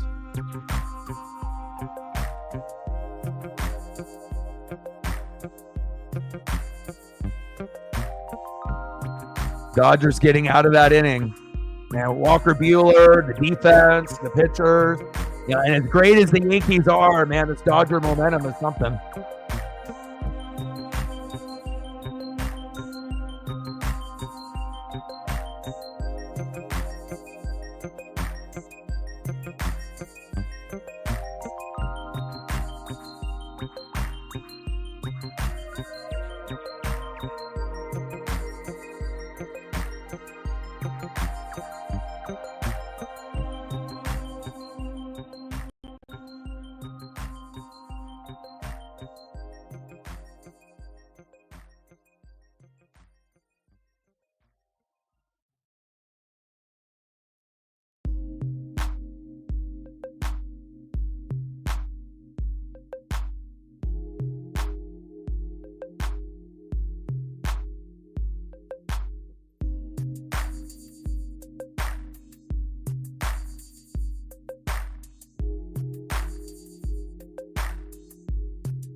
All right, second half about to start in about 2 minutes.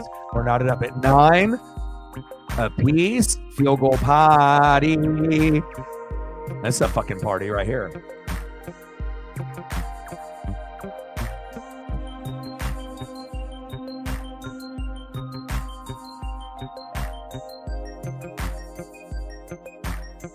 The right amount of thug mentality to be successful and dominate the game. Funny as hell. He is a real one.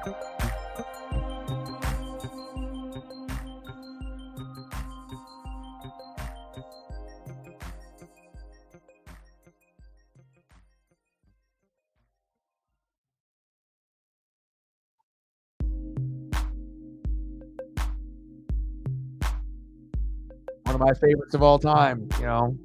Hawks might not be like my team, but hard to not like a player like that. Makes you kind of think, like, what if Buffalo would have kept him, you know? And this, you know, he still was going to end up being destined for greatness wherever, you know, but you got to be on the right team at the right time. And thankfully, he was able to be on the right team at the right time and to cement his legacy. Top of the fifth, 3-0 Dodgers. Freddie Freeman against Cortez. Will we get another big play? This guy's kind of good.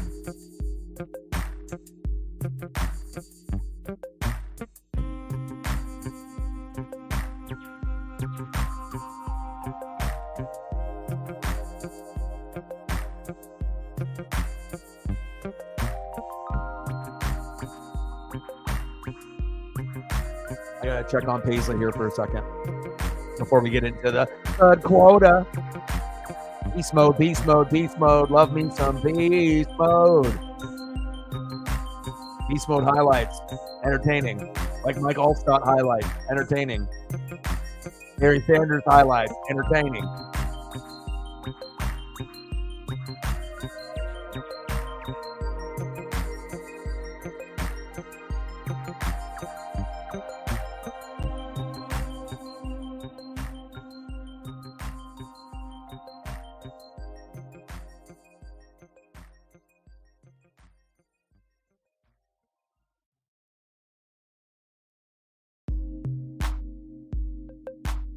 Bum, bum, bum, bum. Let's get some fucking touchdowns in the third and fourth quarter. Field goals are not good enough. 3-0 Dodgers. Can we get some touchdowns, please? Yeah, chicken and Mentals. I like the chicken and Mentals one, I think the best, making sure that they get their bread right, which is important, You got to be smart with your money, and a lot of the players were very stupid with their money. So, double play by the Yankees. And that ends the fifth inning.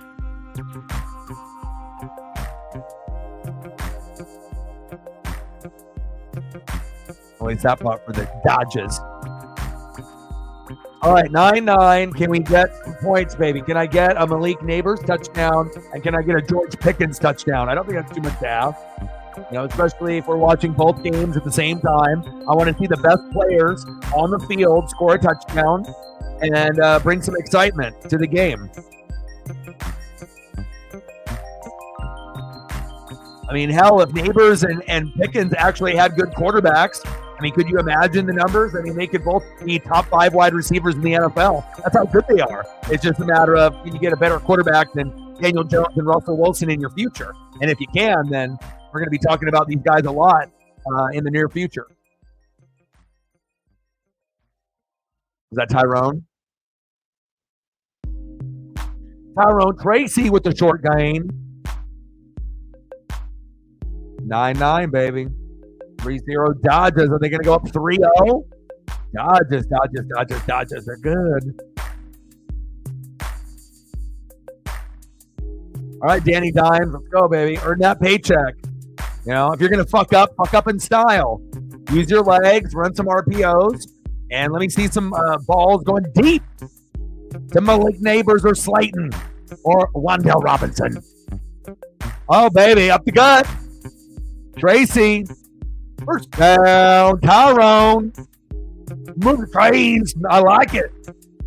Tyrone is like a work done, where you look at him and he doesn't really have a big stature. Kind of looks like a little guy, but just because you might, it's a little lower center of gravity, but if you got speed and power, even though you might be a little undersized, hey, keep those legs pumping. Get that first down, fucking Tyrone. Tyrone Tracy, first down, Giants. I like him. Tyrone Tracy Jr. Pretty good effort for a guy that's, second, third string. Jones, one-on-one, timing route, incomplete.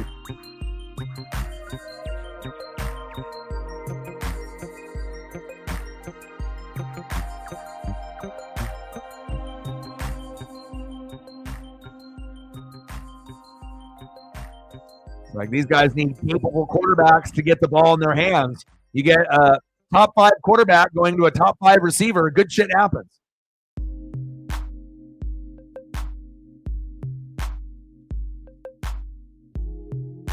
Trips right, man in motion, second down and 10, shotgun set for Danny Dimes, hand off to Tyrone Tracy Jr. with the cutback, pumping those legs, getting blasted from each side, but getting some pretty good yardage. 4 seasons at Iowa, 6.3 yards a rush. At Purdue in 2023, and it was a 5th-round pick. He's running like he's a 1st or 2nd-round pick. I like him as that underdog.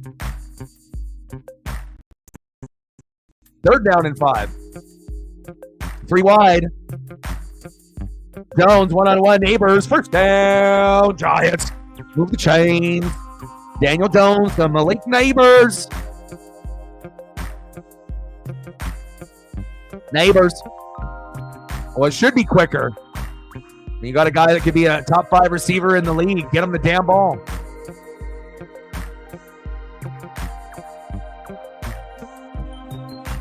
Like, good players on the cusp of being superstars, if they could just get a little bit more help, a little bit better offensive line and a better quarterback, then boom, Neighbor superstar. Same thing, obviously with the Steelers. Better offensive line, better quarterback, boom, Pickens superstar. And I don't think anyone would be surprised.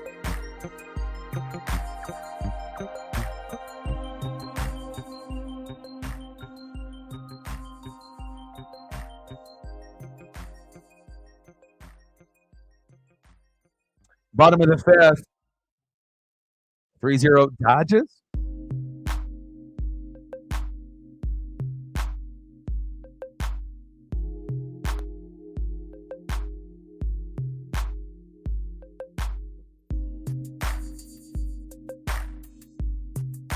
Man in motion. Shotgun set. Pressure up the middle. Little spin move. And it's open. You know what time it is? It's up for a TJ Watt sack lunch. I told you. Yum, yum, yum, yum, yum. Nice job, TJ. You already had a feeling he hasn't had a sack in a couple games. 1 to 3 sack lunches were very likely to happen today, and that's number 1 tonight. He had a great spin move on the opposite side, which brought you right into TJ Watt territory, where he's about 5 yards away. But when he dives for your legs, you're done. You know, he kind of comes out there a little bit faster than you would anticipate. But he was one of the first ballot Hall of Famers, you know, one of the best players on defense overall. So it shouldn't surprise that player, but he's got good reach. They're trying to get another one here. Just misses him. So you know what time it is? Another sack lunch. Yum, yum, yum, yum. He missed the first one, got the next one. Smith and TJ Watt. Defense. Daniel Jones is like, this stinks. Our offensive line sucks. It's like, you paid me a lot of money and I'm going to keep it. You don't get it back. No take backsies. Daniel's like, I'm keeping this shit.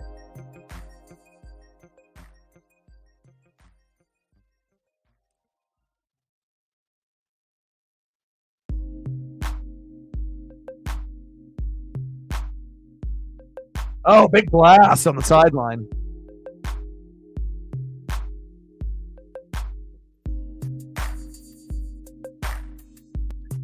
Oh, Yankees. Are you going to do anything to get this game closer? Good defense by Mookie. The defense and the pitching have just been 10 out of 10 for the Dodgers. And when it's like that, you know, if it was 10 out of 10 for the Yankees, then they would be up 2-0, even if the first 2 games were in LA. But, you know, hitting is one thing, but, you know, that pitching and defense is so important, especially when you get to the NLCS, ALCS, and then the World Series. And, you know, everyone thought that was the Dodgers' weakness, and it ends up being their strength. And then you get the hitting on top of that. Oh, you're fucked. Dodgers, it's nothing you can do. I guess the only thing you can do is, you know, hope that you can get Soto back next year and that he doesn't jump ship to the champs, which you'll probably do. Because I'm already friends with a bunch of them already, so wouldn't shock me.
Texans and Jets. Thursday Night Football. Who's going to win? Aaron Rodgers or CJ Stroud?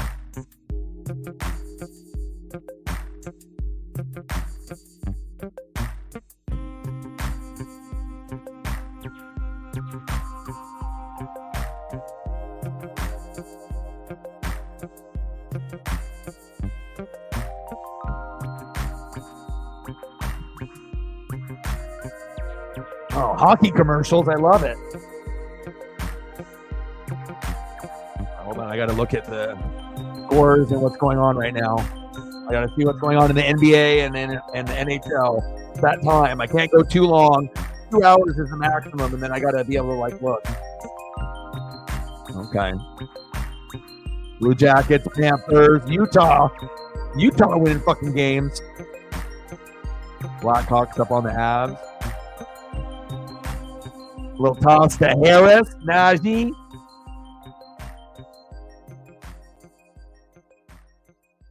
Celtics beat the Bucks.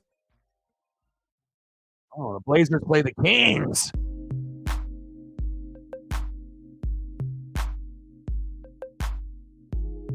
Deontay Banks got benched. Oh, the Kings have a 75% chance of beating the Blazers, and they're 0-2. How does that work? They have no faith in the Blazers. How dare they? 2nd and 8. But we're super young, and we're like bottom 5. That's rough. Najee. Dexter Lawrence giving him a bear hug. He said, look at this. Look out how many meals I have a day. He's a big boy.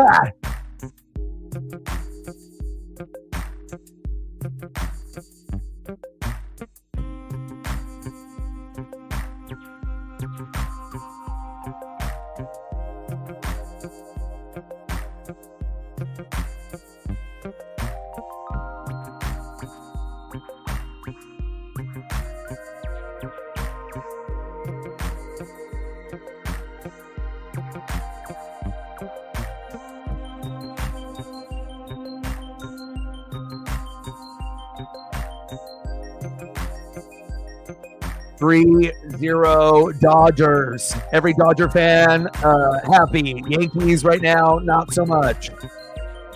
They knew it was going to be tough, but they didn't think that it was going to be this tough.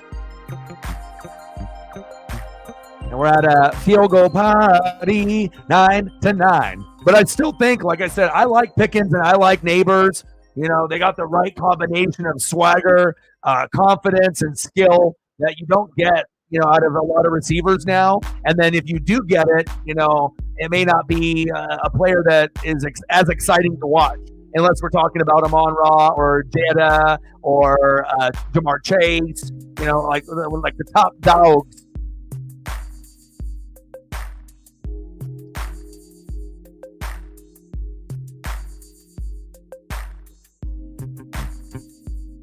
Fourth down.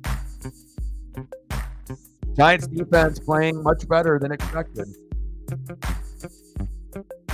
Giants defense, they thought, oh, how are we going to play? You're actually doing pretty good. Nice job, Giants. Okay. Everyone thought the Steelers were going to win by 20 or 30. Not so fast. Can I get a Neighbors touchdown? No TDs yet, man. 3-0 Dodgers. 9-9 Giants and Steelers. The Blazers are about to start, so I need to turn that shit on also. You know, hopefully we don't get obliterated. But I did get some good news from the Blazers with those Blazer glasses, because I do like collectible things from teams that I like to root for, especially if they're unique or they're serial numbered and they're a little rare. But the Dairy Queen glasses were a big thing in Oregon, you know, back in the day, and they have like little kind of cartoon caricatures of, you know, those players of like Clyde and Terry and Jerome and Buck Williams and Kevin Duckworth and you know, Cliff Robinson, and those were things that were, you know, kind of coveted, and then people had them, and then sometimes you'll see them at like Goodwill and whatnot, but they did a remake of them when Dame and LaMarcus were together, and then they, you know, but they're not through Dairy Queen now. It's like they kind of go through the Blazers themselves. They make them, but still the same type of style of glass. And now they're going to make Scoot Henderson, Shaden Sharp, my favorite player, and then Klingon, maybe my second favorite player, Kling Kong. So it's cool. Like, you got a rookie from this year, you got probably the best player, and then you got a guy like Scoot who's nowhere near like Dame. He's more like poor man's Andre Miller, and he probably will never be as good as we drafted him. But, you know, there's at least some exciting players, and they're probably going to go for about $50 or $60 a piece. But I told my buddy, I was like, man, we should try to get fucking one of those. Like, you know, go to the game and you get the glass, but they're only going to be limited. So, but those would be things that, like, you know, as me as a collector, you know, if I had to pay like $50 for like a drinking glass, but it's limited, yeah, I definitely would do that. You know, but only it's got to be, you know, something really special. Blazers, Mariners, you know, limited, and it has to look good too. 4-0 Dodgers. Wow, Yankees just can't. They're at home. But again, just a little bit too much of just that Ice Cube dominance.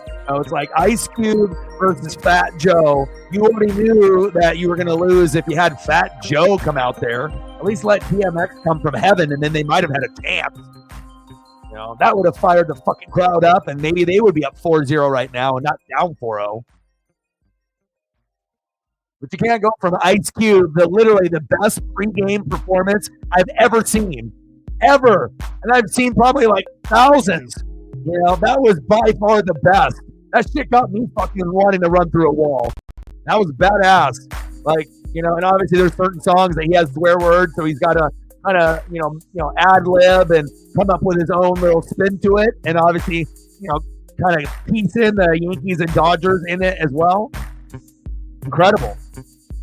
People aren't going to talk about that enough, but that was number one. I have never seen one better.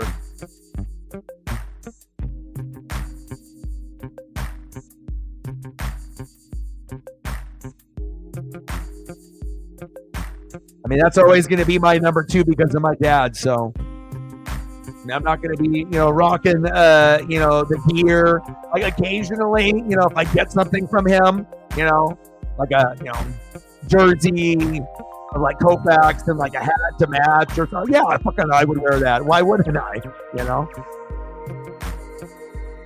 Like a Koufax jersey, a Drysdale, the old school Dodgers, Brooklyn Dodgers, Los Angeles Dodgers. Like that would be badass.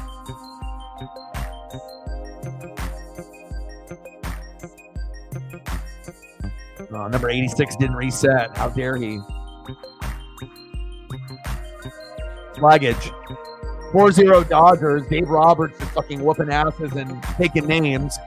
And then now Juan Soto is already trying to put on a Dodger jersey. You got to wait till next year. I want to be on that team now.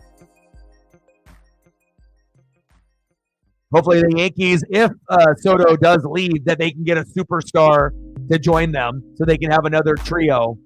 So that way we can get this matchup again.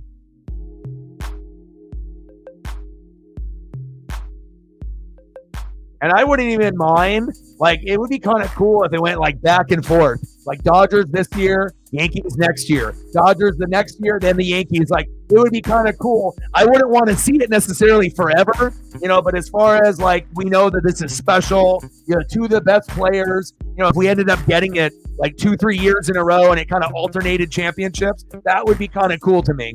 Regardless if you like the Yankees or Dodgers or hate both of them or like some of the players. If we're going to end up getting that matchup, that would, that would put baseball on another platform as far as popularity.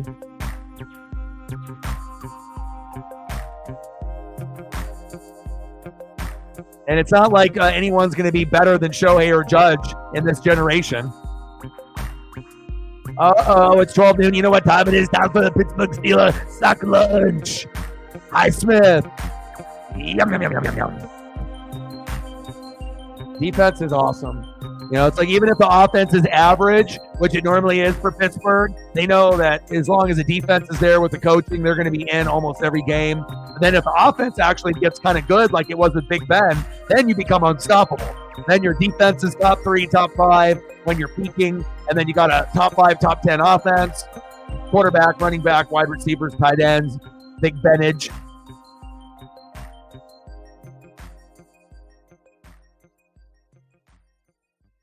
But the game is still 9-9, though. Whatever player, superstar makes that big play, big catch, big putty, that could be the difference. Halloween, yeah. I love sports on holidays, and I guess like when you're younger, like trick-or-treating is badass, trying to get all the fucking full-size candy bars. I ended up going into like a rich neighborhood today with Paisley, and I got lost. And we ended up finally on a main road after going through so many neighborhoods and cutting through. Because initially I went to this park. Go, baby, go. Go, baby, go. He might go. The 20, the 10, the 5, touchdown, Steelers.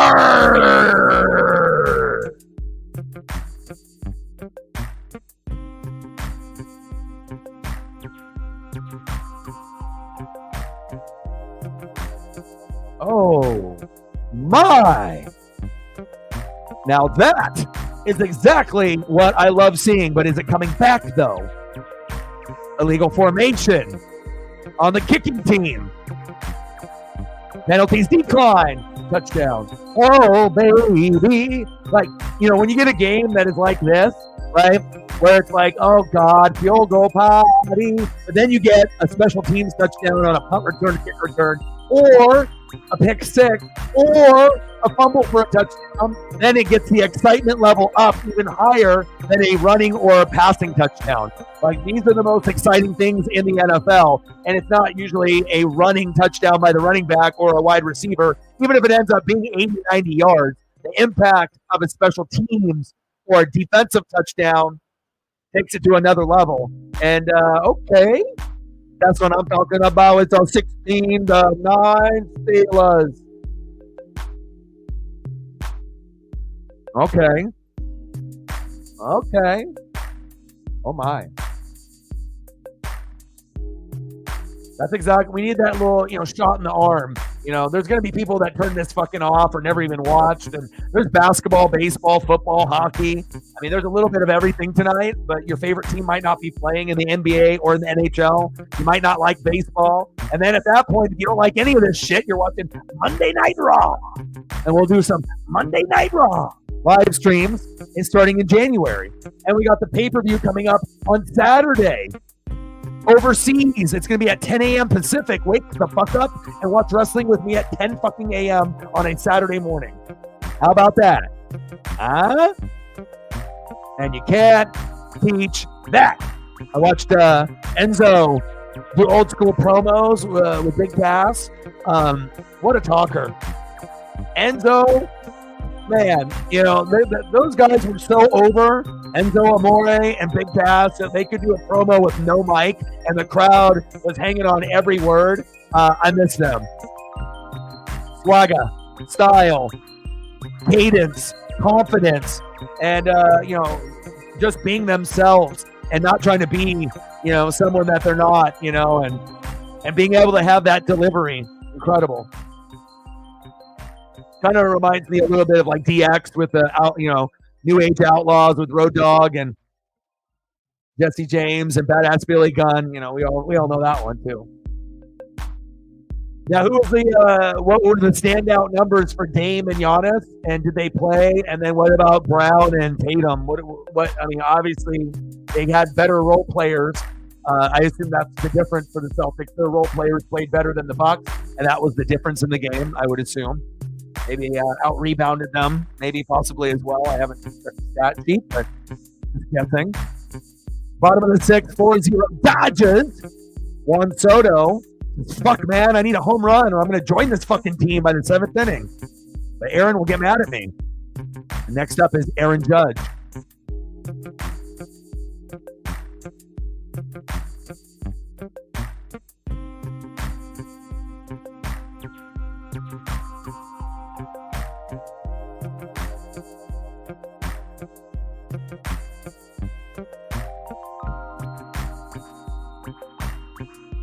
Awesome touchdown of the night. Aaron Judge is about to hit. I'm going to watch my shit-ass Blazers play on a third screen. They have us losing to the Kings by $1 billion. I didn't know that was available on like betting. It could go up to $1 billion. I guess that's where we're at. All right. DeMar DeRozan. 10-4 Kings. All right, I got it. Boom. Blazer game is on. World Series is on. Monday Night Football is on. I mean, now I need another screen for hockey, but the Kraken isn't playing.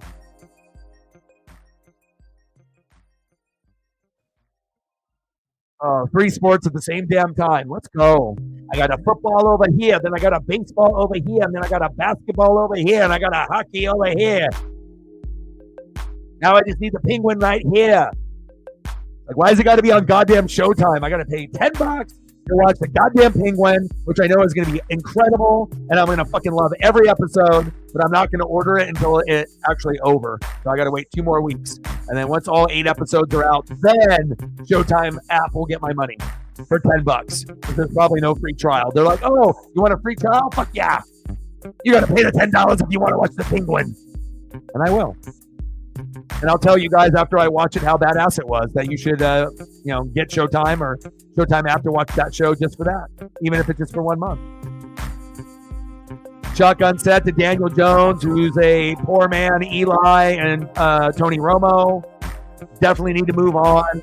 What were they thinking? If you're going to invest in any player in that offense, it should have been Saquon, not Daniel Jones. But some teams are not very bright. And some teams just want to make money. They don't care about wins. They just want money, money, money.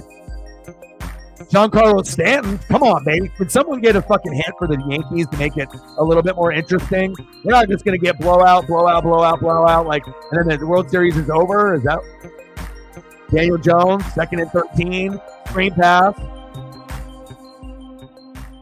Patrick Queen with a nice tackle. Weird seeing him in a Pittsburgh Steelers uniform from being on the Ravens all those years. Okay, Blazers and Kings. We're down 13-4. Looks like that parlay is lining up. Blazers are going to lose by $1 billion, but I'll still 4-0 Dodgers. Bottom of the 6th. Jazz Chisholm, John Carlo, Aaron Judge. Somebody wake up. Make it a little bit more fun. 3rd and 13. Daniel Jones going to a check down. That's not Jeremy Shockey. That would actually be badass if he was still like playing today. I love Jeremy Shockey. That was my guy. You guys watched like DU back in the day and watch like Shockey and what he was able to do. Motherfucker was incredible. That guy was like intense, like a fucking wrestler. And I loved just the swagger and the screaming and, and like he talked shit and he backed it up. And people were afraid of his ass.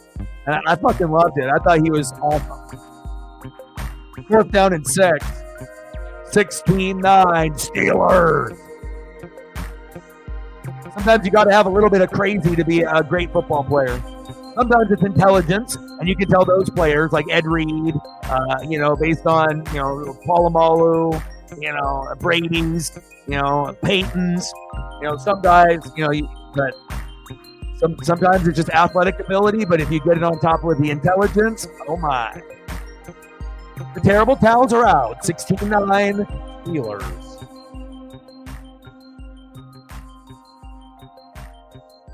Oh, Sabonis' son. He's like, how about we beat your ass? Oh, doggy dog. Oh. We're down 13-4. No Shaden Sharp.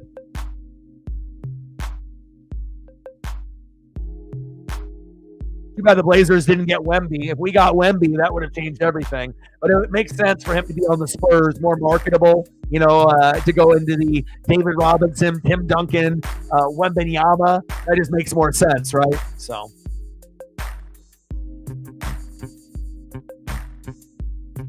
Come on, Blazers.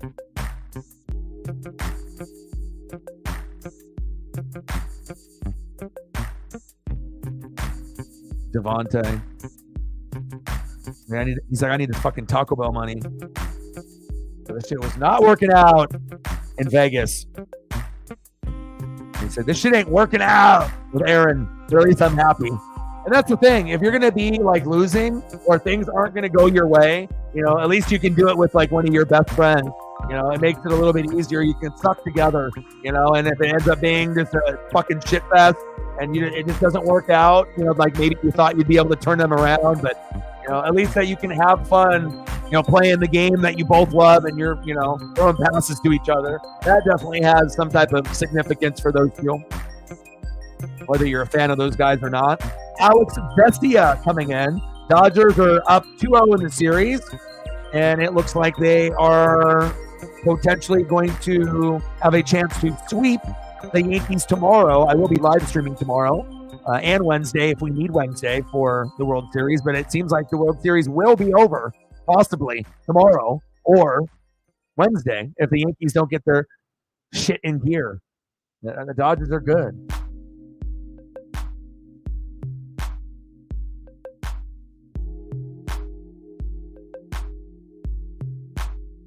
Wemby is fun to watch. I can't watch too much but I got to be selective with my time. But if I'm going to watch, someone in the NBA, it's got to be, top tier. I wish Luka played defense, and I would watch maybe that team play every night, for that type of talent. But kind of a one-sided player. And obviously Wemby with his freakish size, anything he does is just like mind-blowing. It looks weird on the television like a video game. Oh, big hit by the Giants.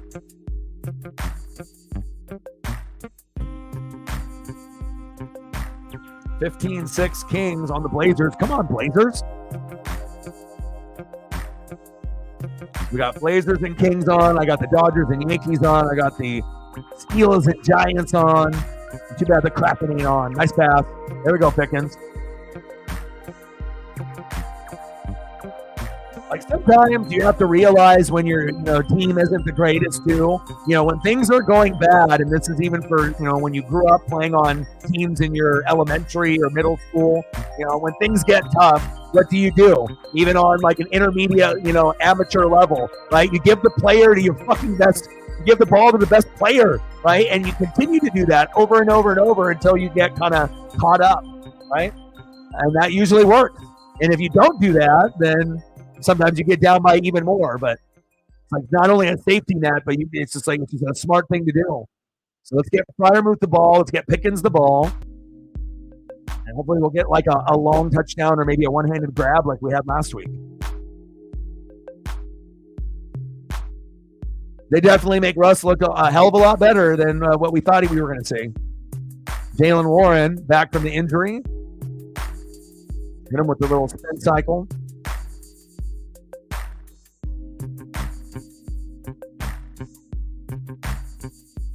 16-9 Steelers. Like, sub, donate, comment, share. Smash the like button. Please, for your boy. Let's get to like 20 to 25 if we can. That would be good. Based off, what we have available.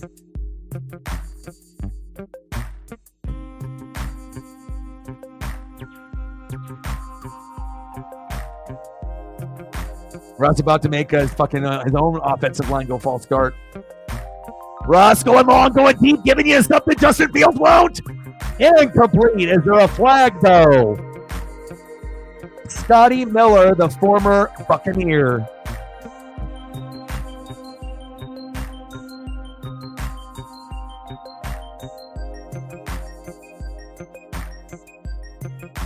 The fucking Super Bowl year with Brady.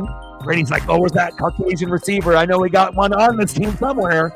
Damn, it hit him right in twigs and berries.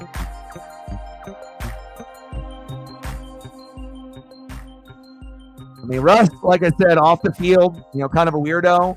But man, like on the field, after leaving the Hawks, never going to be a top 3 quarterback ever again. But again, it shows you if you ever were top 3 or top 5 ever, sometimes a little bit of that will come out, as you go to your second, third, fourth team and you're about to retire. It's just not going to be as often as it was when you were in your prime. Oh, false start, I think.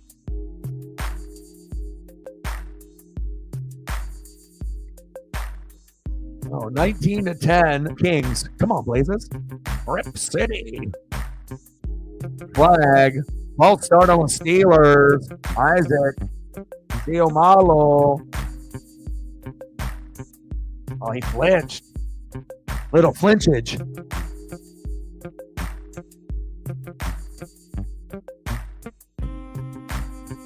We're at 105. Let's get to 2.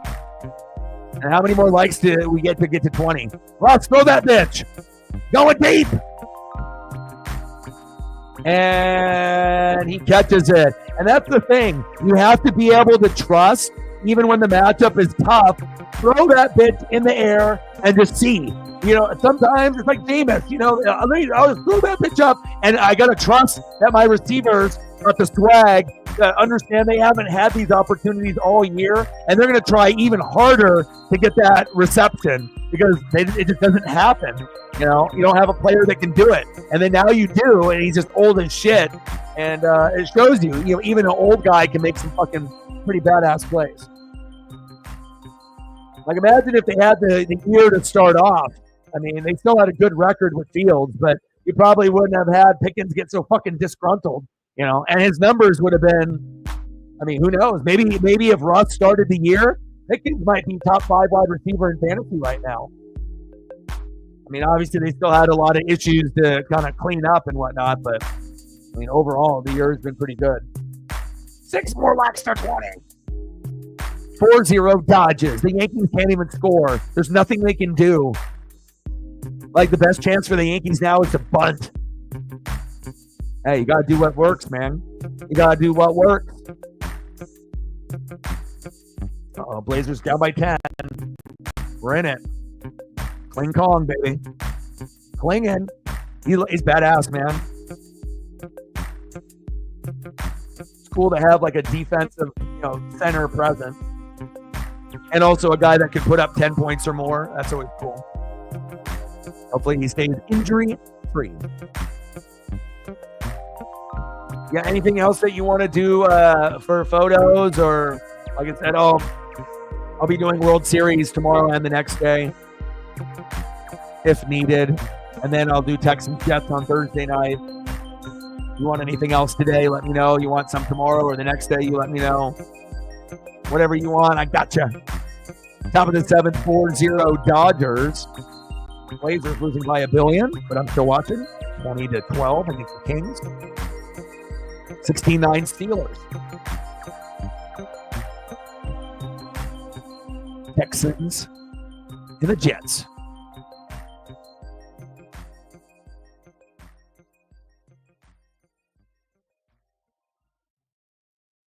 I'm actually kind of shocked that the Yankees were still not able to get a run.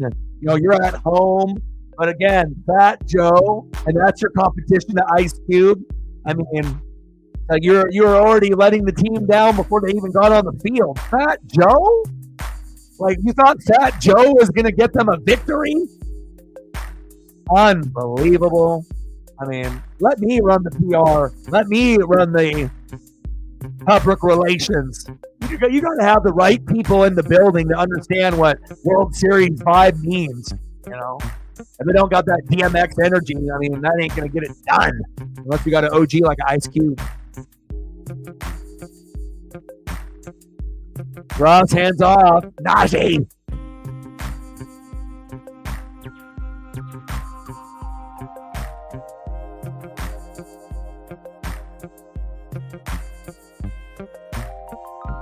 Holding on the offense. Yeah, well, like I said, Chip Kelly is the best coach. We had obviously Rich Brooks and Mike Bellotti built it, right? Chip took us to a brand new level. Crystal Ball was above average for us and getting us in the right direction, but Lanning has a chance to be the best, even better than Chip, because he can end up bringing us a chip or two.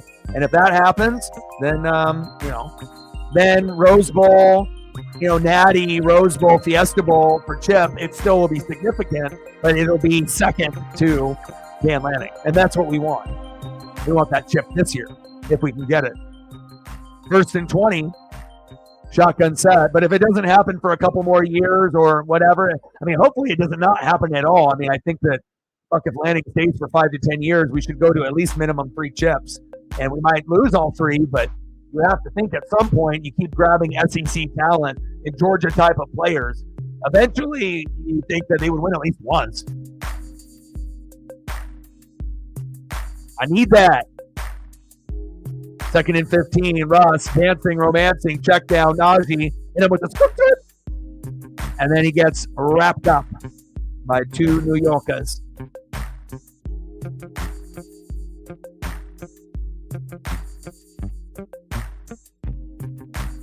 All right, 4th quarter, 13 minutes to go, 3rd down and 8. Dodgers up by $1 billion. Kings up by $1 billion.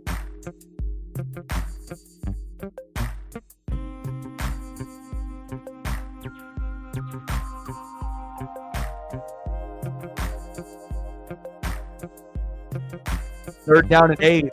Trips left.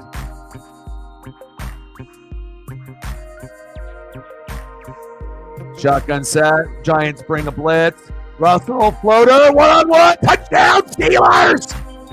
Oh, baby. And that's some vintage Russell Wilson right there. That was Seattle Seahawk Russell Wilson to Calvin Austin III. Stone Cold Steve Austin. Damn it. Damn it. Wow. Oh, my. Nice job, Russ.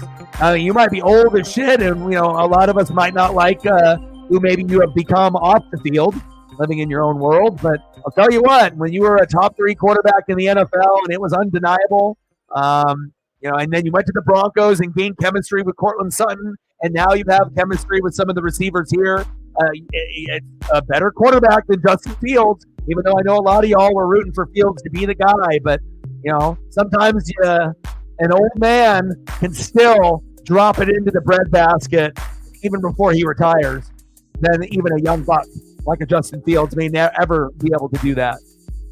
Okay, Steelers, 23-19. Reflect in the building. I'm watching the Kings beat the Blazers by 1 billion. I got the Dodgers beating the Yankees by 1 billion. And then we got the Steelers up by 1 bill. So,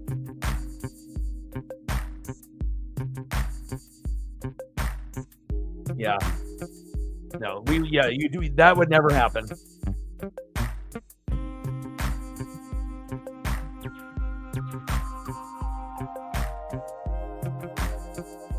When they are in the market for a quarterback to get after Geno, I'm kind of curious if it's going to be someone they draft, or is it going to be like a player from another team that ends up being the starter, whenever that time is.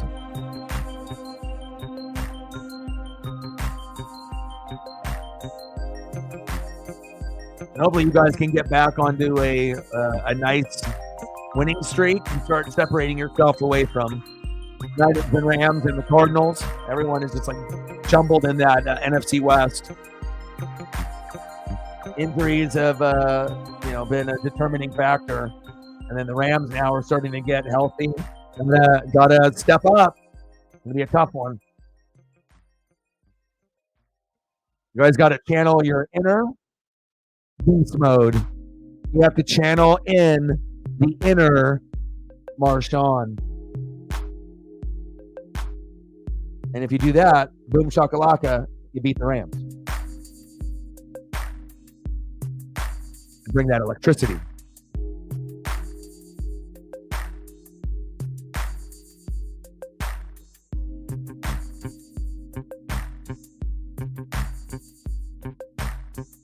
Wide receiver class of 2012. Yeah, bears up for the brothers' surgery. Is it like a serious surgery or like a minor? I mean, even a minor surgery is like a big deal. Some are minor classified, but can still be a big deal, as well as some of the major ones too. Yeah, and I will wait for the individual to come on the stream, but we do want to keep our prayers up for one individual that probably won't be here for a couple days. And when he comes in, if he wants to, go over that, but we do actually have someone that lost their mom a couple days ago, and messaged me this morning, and just saying that probably won't be on the channel for a few. So prayers up. Like I said, life is short, and especially with this individual, he's pretty young. So tough circumstance. Told him if he ever needed anything, obviously I got you. But we'll wait for that particular combo to come up. But keep that in your thoughts for some of the NWSF extended family. All right, we get some photos.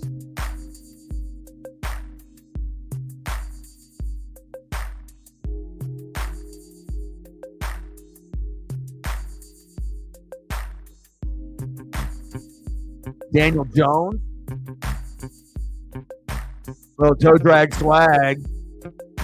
But incomplete.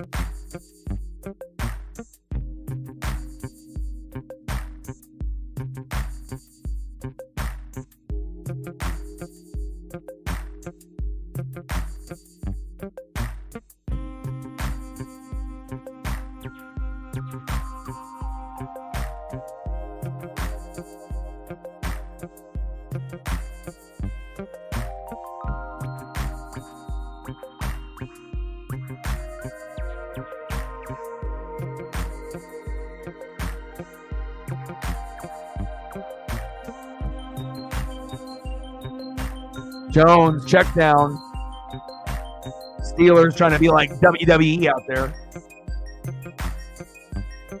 You can definitely tell the players that want to suplex the others.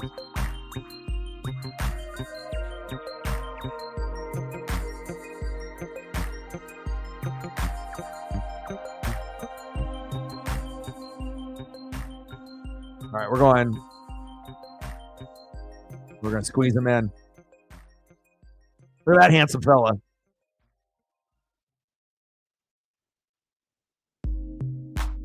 Or another handsome fella.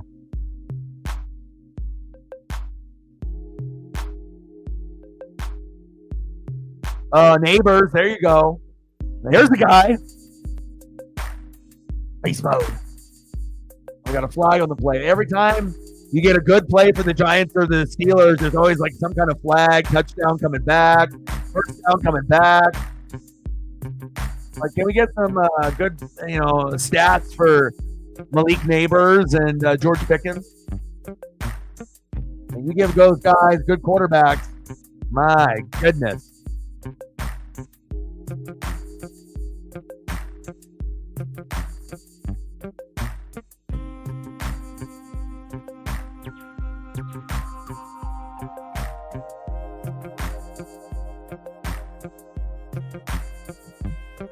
Third down and 16. Shotgun set for the Giants. 4 wide. Just throw that shit up there. Throw it up there. Neighbors. Blue chains.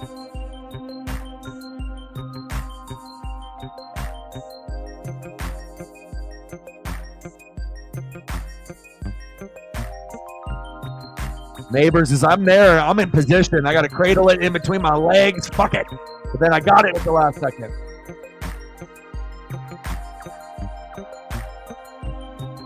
Watching Neighbors and Pickens is like watching Lamar and Jaden Daniels. It's just a different type of athlete. Oh, he dropped it. You got to catch that. And then he's injured now. Great. Get up. He's just frustrated. Yeah, don't get injured now.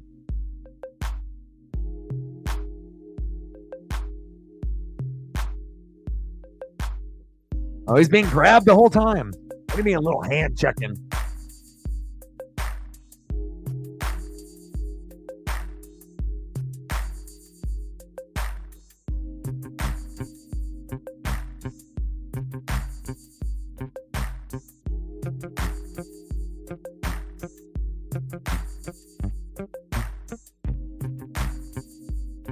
Oh, there we go. Uh-oh. Tyrone to the house. Touchdown, Giants. Tracy.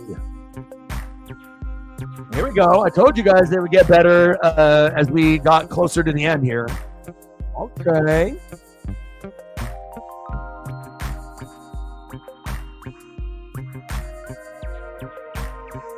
Offensive line was magnificent.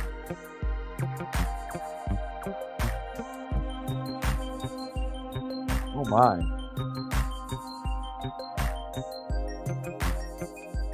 Tyrone. Hit him with the shimmy and the shake. Puts his foot down. He's athletic. It's kind of like a work done, They had a 3-headed horse, back with Brandon Jacobs and company, Maybe they end up getting an Ashton Genty. And then you pair that up with Singletary and Tracy. And you got something cooking.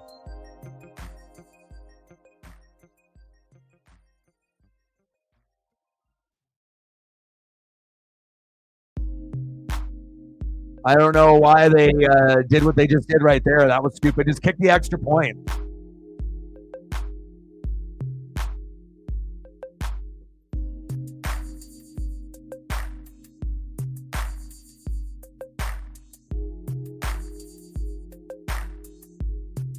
Yeah, you can't be running like 2-point conversions like you're the most disciplined team in football and you got like Belichick and Brady and Gronk. And, it's like if you're going to run a play like that, you have to understand that, you're a team that is capable of doing that. Not doing what you just saw. Don't do that. Don't be Daniel Jones. Not good. 4-0 Dodgers. Can we get the Dodgers some competition with the Yankees of getting something on the board? I would like to be able to see the Yankees get at least 2 in this game before the game ends, but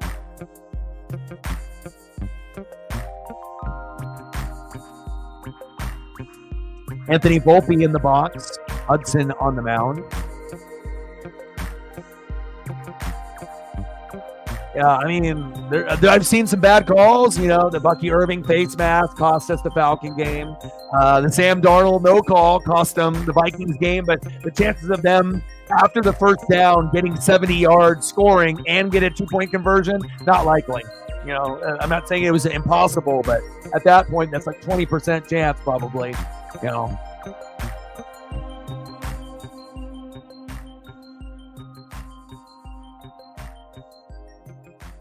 Or, you know, Antoine Winfield Jr. punching that football out on Kyle Pitts. That could have been the difference. So, AM says, I don't give a shit about these football teams. Because I fuck them. I'll play video games instead. Fuck these teams. Because I'll drop a like, though.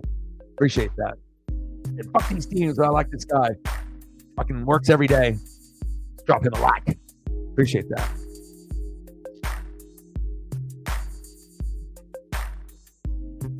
Appreciate you, AM. Thank you very much.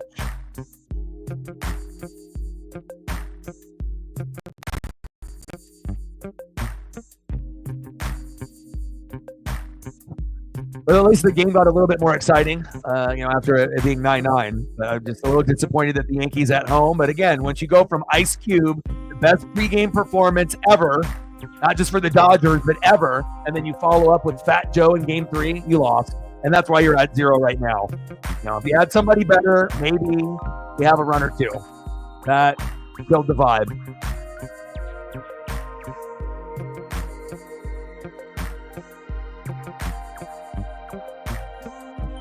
Like, you were better off of going to a different genre in New York, like doing like rock.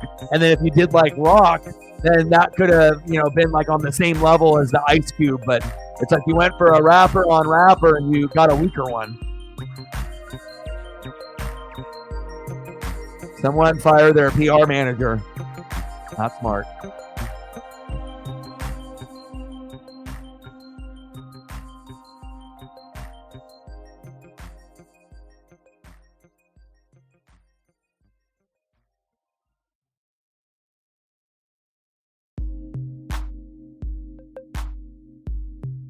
Nobody moves on the offensive line for the Giants, you know, and again, it's like, you know, and that's you have to be smart enough not to even run that play. You're a shitty team. You got a shitty quarterback. You got a shitty situation. You got one awesome potential player in Neighbors, even though Slayton is pretty fucking good too. And I like Tracy too. You know, but it's like, know your role. You know, you're not like the best team in the NFL, and that's something that you have done many, many times. And like, take the points. Bad teams find a way to be bad, even though they don't realize that they're doing bad things. They're just, you know, bad and dumb sometimes. Don't be bad and dumb. We all end up being bad and dumb sometimes, but don't do it as much as some of these guys in the NFL. 2nd down and 4.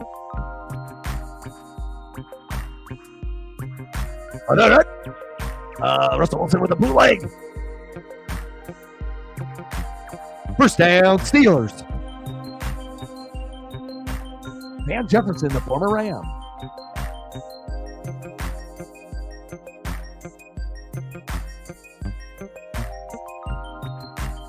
Come on, Yankees. Fight a little bit. The pitching has just been too good. It's supposed to be the Dodgers' weakness, ends up being the strongest piece. 1st down and 10, Russell Wilson. 2-on-2. Play action fake. He goes deep. Got a man. Oh, Pickett!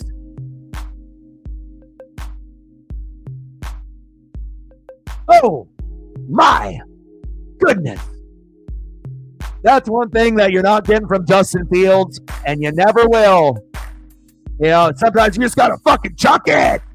right? And this, you got confidence that the guy's got the swag. He's got the Jetta. He's got the Jamar Chase. He's got the Amon Ra. He's got the Garrett Wilson. He's got the it. And if you got a guy that's got the it, next man up to join the club of those elite guys. Hello, George Pickens and Malik Neighbors, because those are the guys that do those types of things. Nice job. Pickens is nuts. It almost makes you feel that, he was an LSU receiver like all the others, even though he went to Georgia. Russell's like, let me toss this shit. Okay. Trust the receiver will get there, even if it's 1-on-2. And not often. You have to pick and choose your moments, otherwise Russ would get like 5 picks a game. But sometimes you got to have that fucking fuck it mentality. Sling it, and then what do you have to lose? You're old as shit now. Nobody likes you. You're in your own world. You got Sierra. You got some beautiful kids taking over futures as well, right? Just fucking do the best that you can. And obviously in his head, he probably feels that he's still top 3. But, sometimes you got to trick yourself, a little bit and sling it. He's old as shit, but he can still sling it.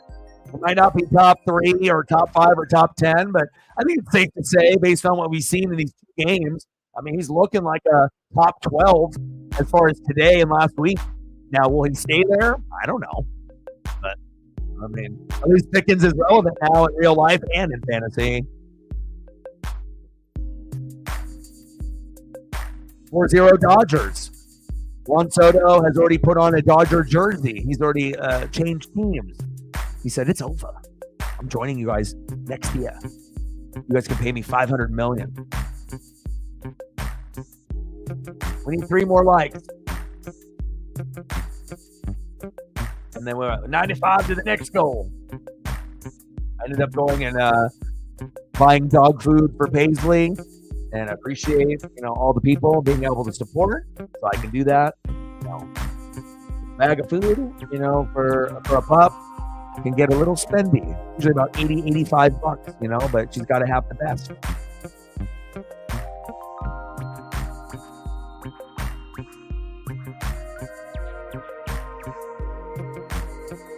Hudson, Austin Wells, foul ball. And I'm so shocked that the Yankees are at 0.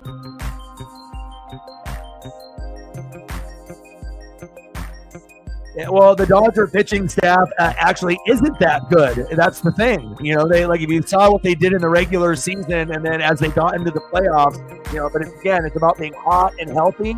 And some of the players that have been playing well for the Dodger pitching really weren't very good.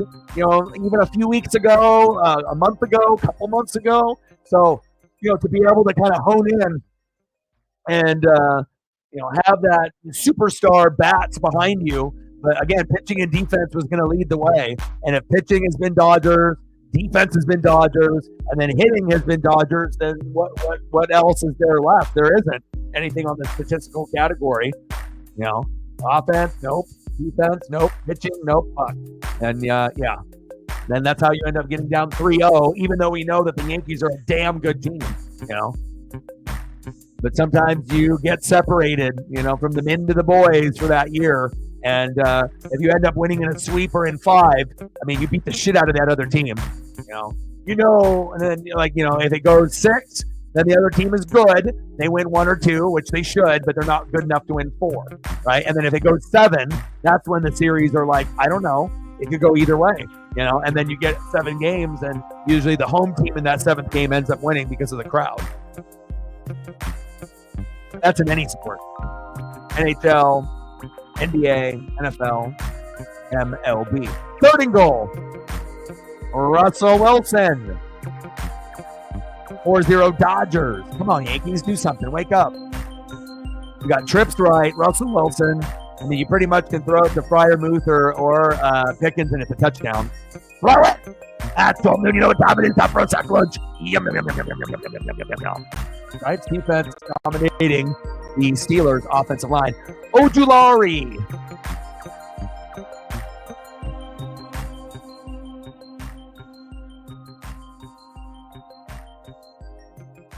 No, Florida State is terrible.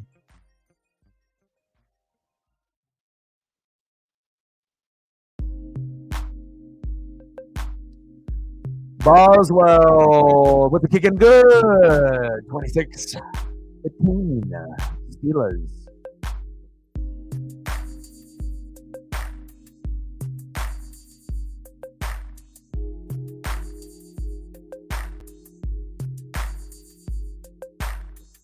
That's a good question. I don't know. And as the question is, if you have Boswell, are you using him? Or is he on the wire?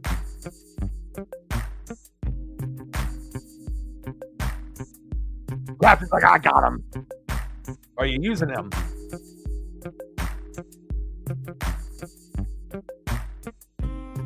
He said, no, they're on the bench. Fuck. I was like, I put Justin Tucker in because he's a Justin Tucker. He's a name. 6.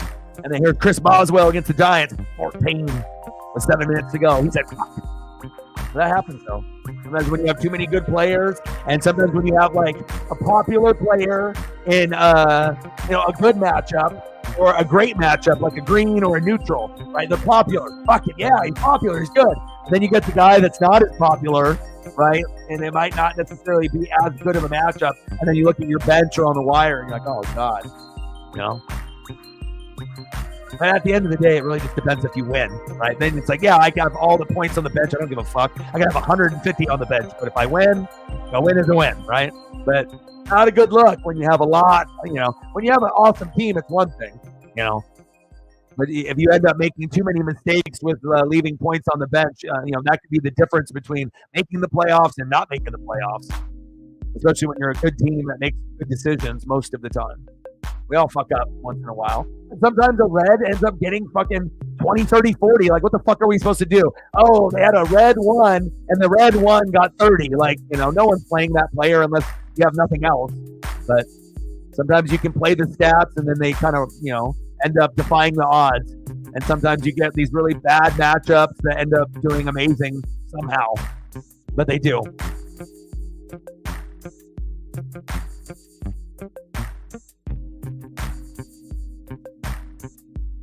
It'll be a very interesting playoffs, and I'm very interested to see who the 4th team is. It's going to be between like 2 or 3 teams for that last spot. It'll be fun to watch. Won't be me, but...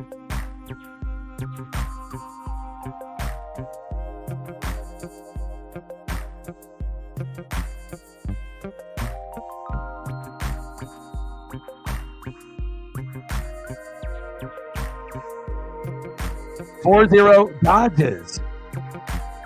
26-15 Steelers. Absolutely. Jameis Winston, imagine if they would have started him at the beginning of the year, it would be probably 500 or a game below, but like way more competitive, and again, you feel like Jameis is a fool and he says weird things and he's loud and he's crazy, but behind all of the weird talk and the crazy and the immature behavior, there is, a player that did get drafted in the MLB and in the NFL that could have been a pitcher, or a quarterback, did win the Heisman. He is a crazy Julio, but he can still throw for 300-400 yards and get to 3, 4, 5 touchdowns. Now, I can't tell you how many picks he's going to get with that. One game he might be 4 touchdowns, no picks, but then the next game he might be 1 touchdown and 5 picks, and a pick 6. But that was a big win for them. Good for him.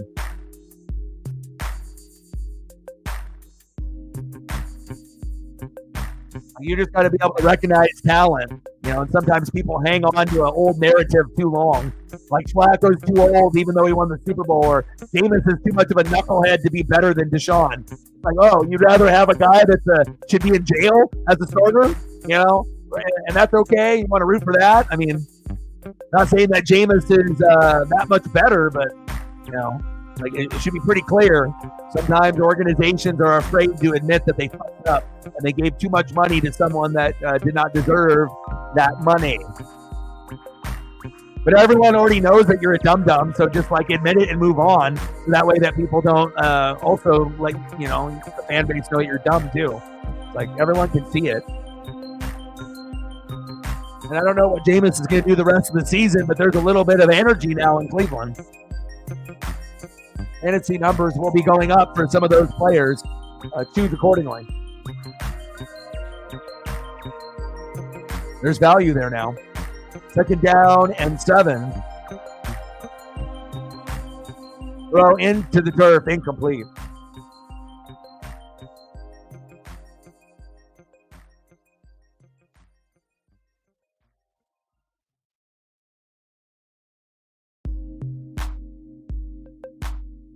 You're good, Matt. All of us are weird and quirky in our own ways. You just got to get to a point as you get older, you'll not care about what people think. You know, it's a thing that is for a younger generation, you know, in mind. But once you end up getting older, you know, circle will get smaller and you won't care, you know. Like just having peace at doing what you want to do and being around who you want to be around is more valuable than what anybody else's opinion is of anybody. That's some real talk for you right there. That's some sound advice. That's O Doggy Dog with being the psychologist or the big brother or Boys and Girls Club or mentor. Giants kick is up, 48-yarder. Good. These kickers are eating.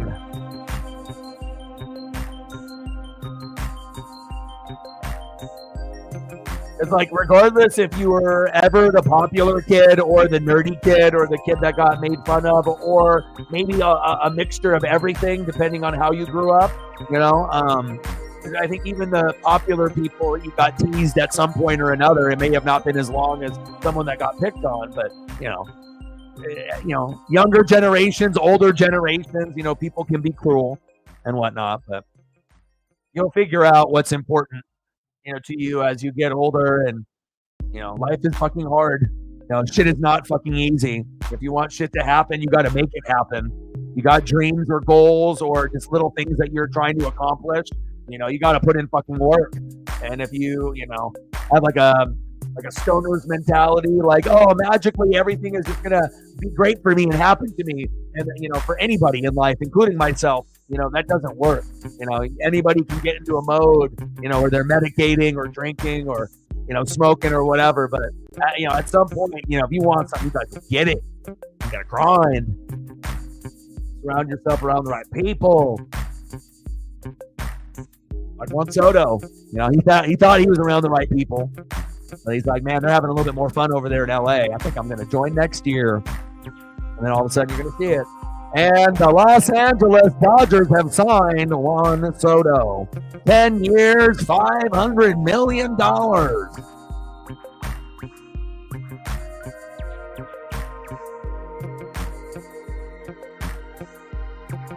All the F words. The B words and the S words, the F words. Shit, half the Yankee roster right now, they're just shaking their head. They're like, fuck, man. How is this happening? And I'll tell you how it happened. You put out Fat Joe after Ice Cube. You got to get the players hyped, not want to go to bed. Big drop. They dropped the ball.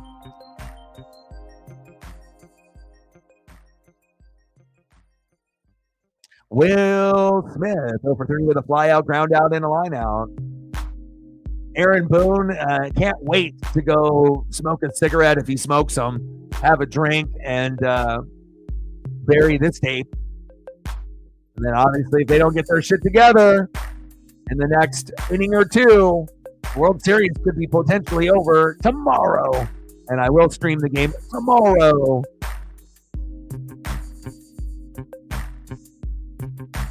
$26.18. Steelers, like, sub, donate, comment, share, help your boy out. Paisley and myself say thank you. I got her a new rope ball. So it's like this ball, but it's like knotted up into it's like used by rope. And I mean, there's so many knots in it and whatnot. I don't know. Machine must have made it and whatnot, but Paisley likes it. It's a nice, like, kind of a deep purple. I usually go for like specific colors with her. Yeah, she's having a good time with that. I like seeing her happy. It makes me happy. Oh, Giants under Brian Daboll. 8-16 record. Is that good? 15.2 points per game. Is that good? No, it is not. I saw a list reflect of the offensive linemen that have been drafted from the Seahawks since like 2015, and like after the whole Max Unger, and then they haven't really been able to hit like on the Max Unger since then. Like they got to be able to get a different scout that's scouting offensive line. Man, they're looking at those names. I wanted to like kind of peek away. There's so many names that have been drafted from 2015 to now. You've got to get some of those to stick. And hopefully moving forward, the offensive lineman will be better. And that'll be like one of the strong suits of the team. Russell Wilson. Ball comes loose. Fumble. Giants got it. Go, baby. Go, baby. Oh, baby.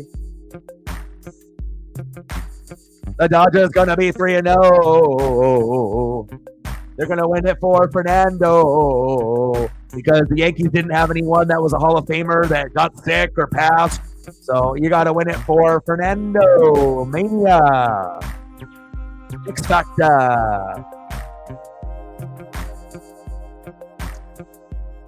Okay. Pow!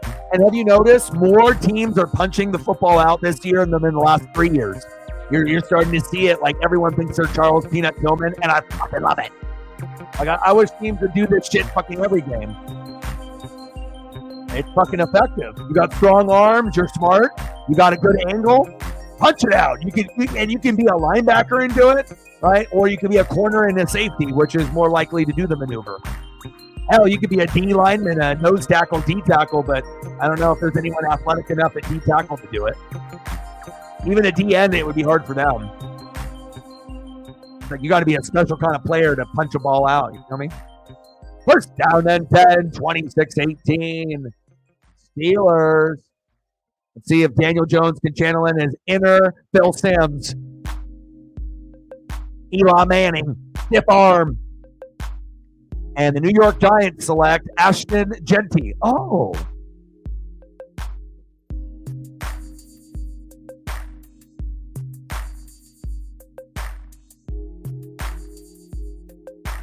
We were all yelling at the screen. Why? Well, maybe if Oregon keeps playing well and if we get anyone that's worthwhile in the next 5 to 10 years, maybe Seattle will grab one of those because it's homegrown in the Pacific Northwest and it can be like Max Unger all over again. You never know. Like maybe like a Jackson Powers Johnson type of player, at guard or center or maybe at tackle.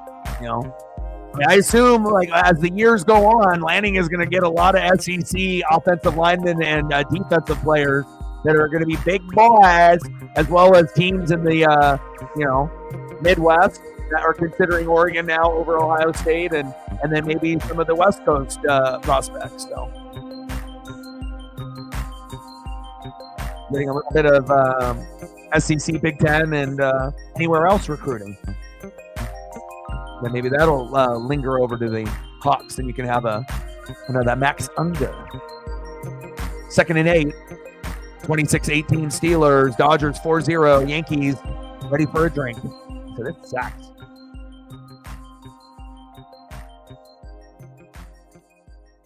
Yeah.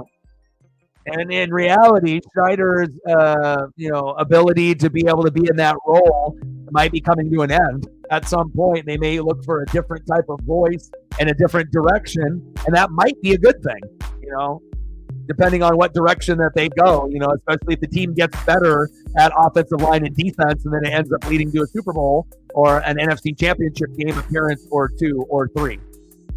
Sticking down in 8. Shotgun set. Daniel Jones. Throw that. He says, I'm going to run it. Tripped up. Like Daniel Jones just had the mentality of I'm going to throw it, Like to not, you're going to have interceptions and bad plays anyways, but you got to play the game to win, not play the game to not lose. And that's Daniel Jones in a heartbeat right there.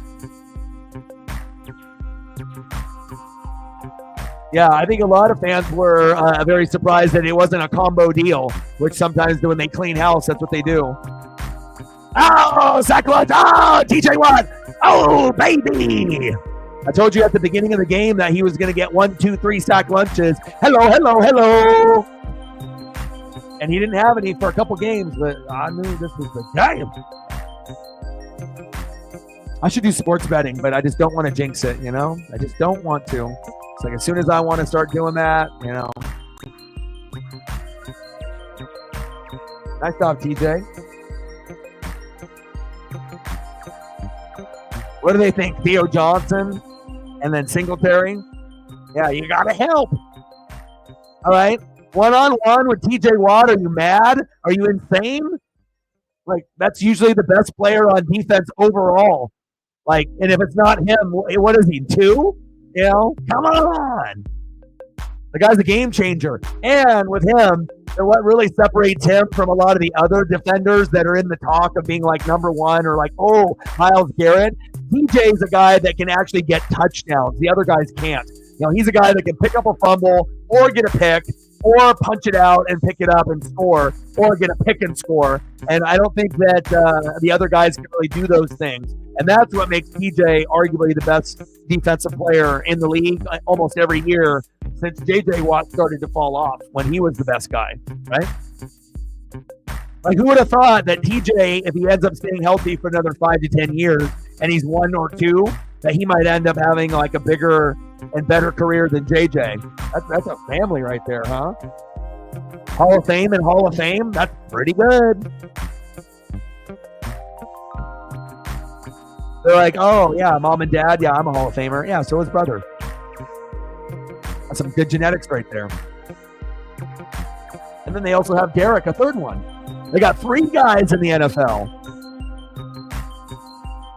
But I don't know if the third one is still in.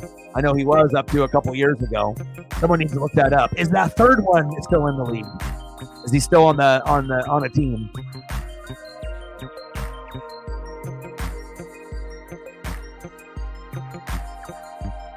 Matt is out. Later, brother, go Ducks. 26-18 Steelers.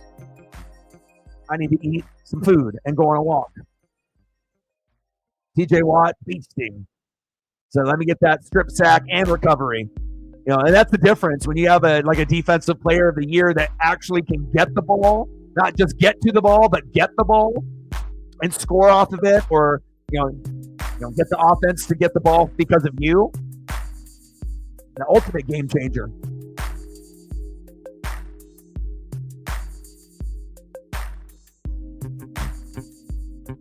I was about to say, I thought he was still on the roster, but I don't follow the Steelers game in and game out, so I figured that he was still on the team, but I would double check and you guys would let me know.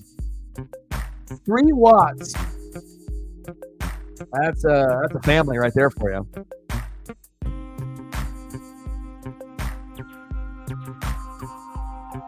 And they just mentioned him. See? I talk about it, boom, then the broadcast is like, let me talk about it right now. We haven't brought it up all game, but let's bring it up now.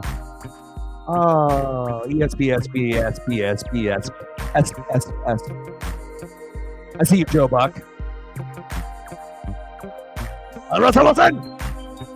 Enough. Najee. Short gain. Juan Soto. Get a home run, bro. Make it 4-1 at least. Don't go out game 3, 4-0.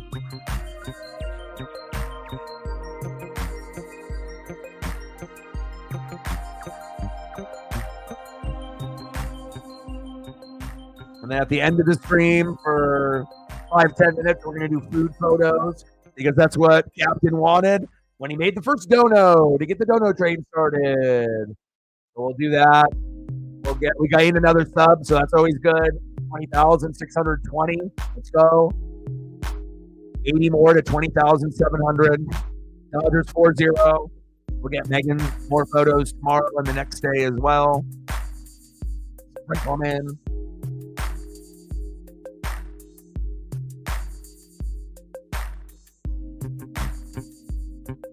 Second down and 7. Dangerous, hands off. Jalen Warren runs into the Giants with Kayvon Thibodeau and company.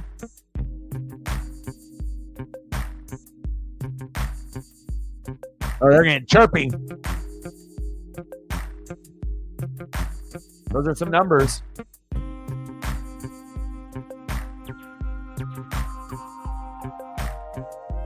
Oh, I hear Paisley. She said, wow, wow, outside the door, about to get picked up. She says, I missed that A.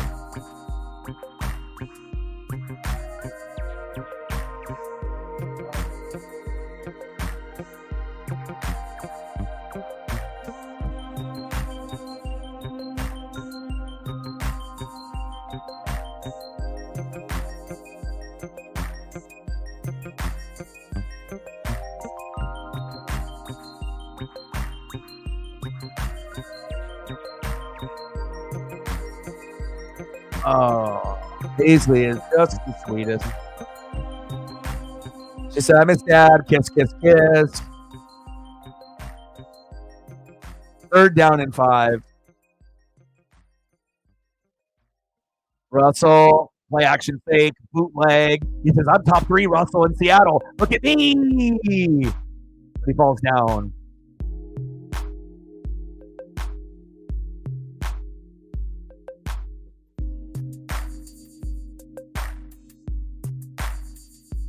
Fourth down and 2 for Russell. Aaron Judge in the box, which is must-see TV. Just like Shohei Ohtani, at any given moment, he could hit a home run. And again, Judge, it's been a rough World Series. And again, if, you can't outplay their top guys, it's going to be really tough. I mean, hell, they're not even having a hard time keeping up with the series. They're having a hard time just getting one. 2-minute warning, 26-18, Steelers.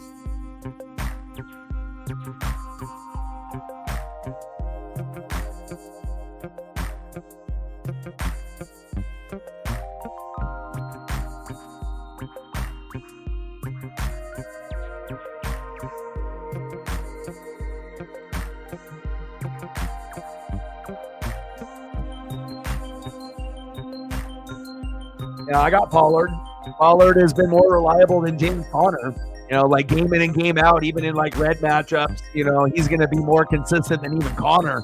So if you're going to be able to get like 14 to 18 points most of the time, like Pollard has actually been pretty solid in fantasy this year. Like surprisingly consistent. Like we knew that he had it in him, but again, it's like when you go from being the Cowboys backup and the starter, they don't use you right. Then you don't really know what you're getting in Tennessee because you're going to a shittier team. But he's been the one bright spot on the Titans. He's giving me some points here and there. Bottom of the 8-4-0 Dodgers.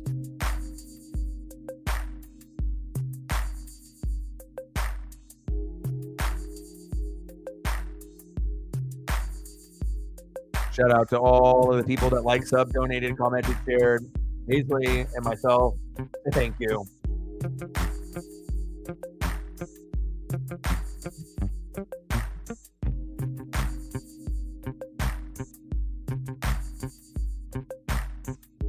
Judge out. Giancarlo Stanton in the box. I know Judge is at first.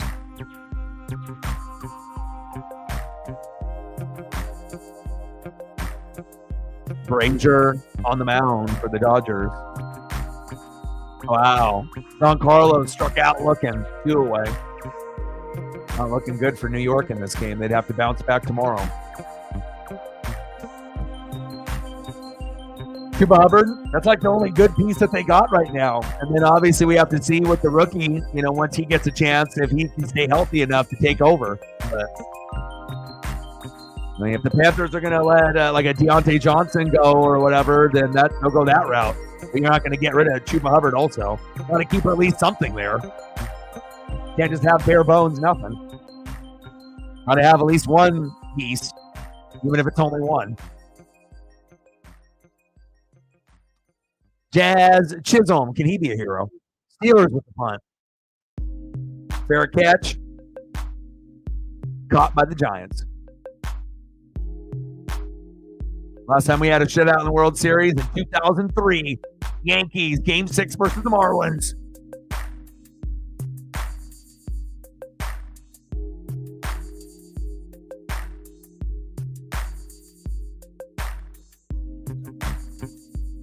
Tyrone Tracy's out.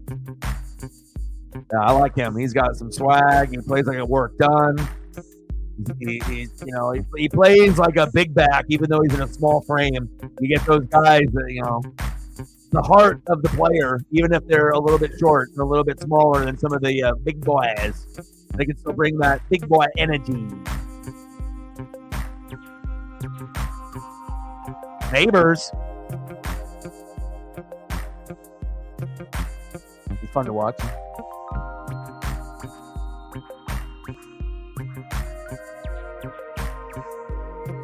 Chisholm fouls it off.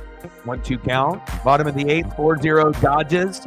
Runner at first, 2 out. 1-2 count from Brazier to Jazz. 26-18 Steelers. 2nd and 1.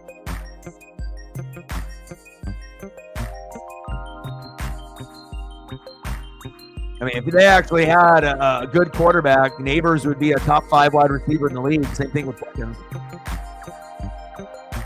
It's like you can be a top 10, top 12, top 15, but if you get better players than Daniel Jones and Russell Wilson throwing to those guys, then you could really be having something special. Same thing with Garrett Wilson. You get a better quarterback than Aaron Rodgers that actually can focus on a player like that. Garrett might have to go to another team before he ends up having the success like Jetta and Chase and some of the others. He might have to leave the Jets and then get into a better situation where they appreciate his skill set and use him more as a top-tier weapon.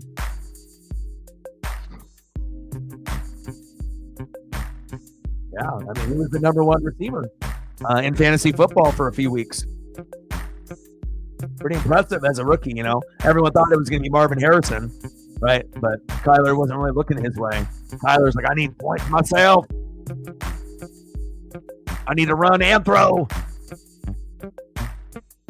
But it's kind of silly when you do have a top weapon that, like you got to give him those opportunities. That makes you look good too when you make a good pass and then he ends up doing crazy shit and scoring. Like, that's not just a Marvin Harrison Jr. thing. That's a Kyler Murray thing too, but some quarterbacks may not see it that way.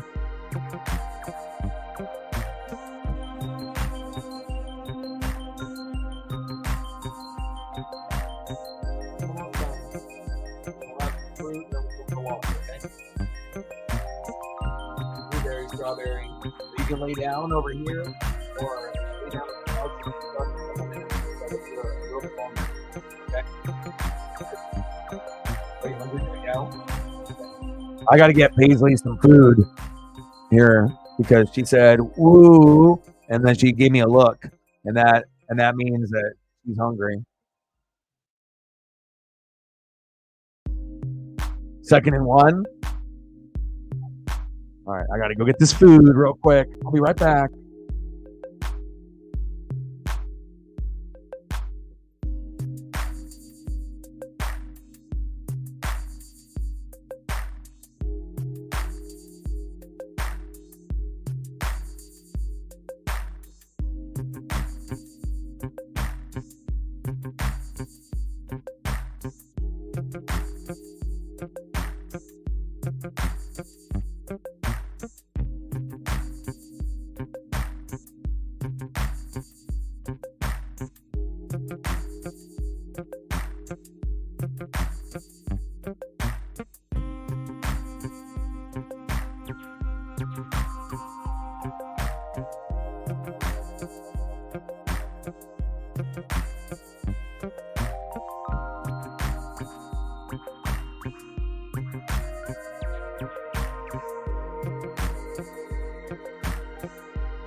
All right.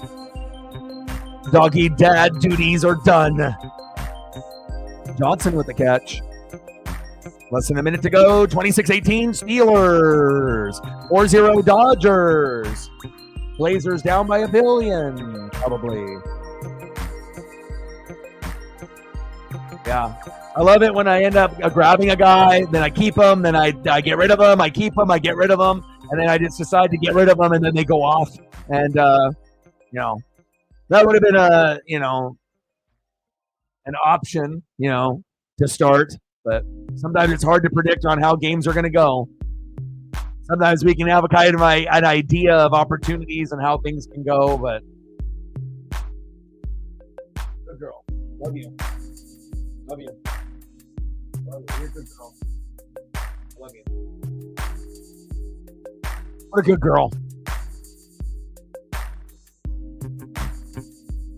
Top of the ninth, 4-0 LA.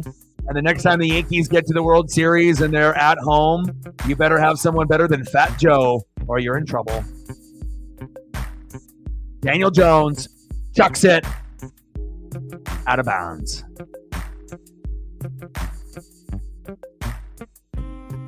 Yeah.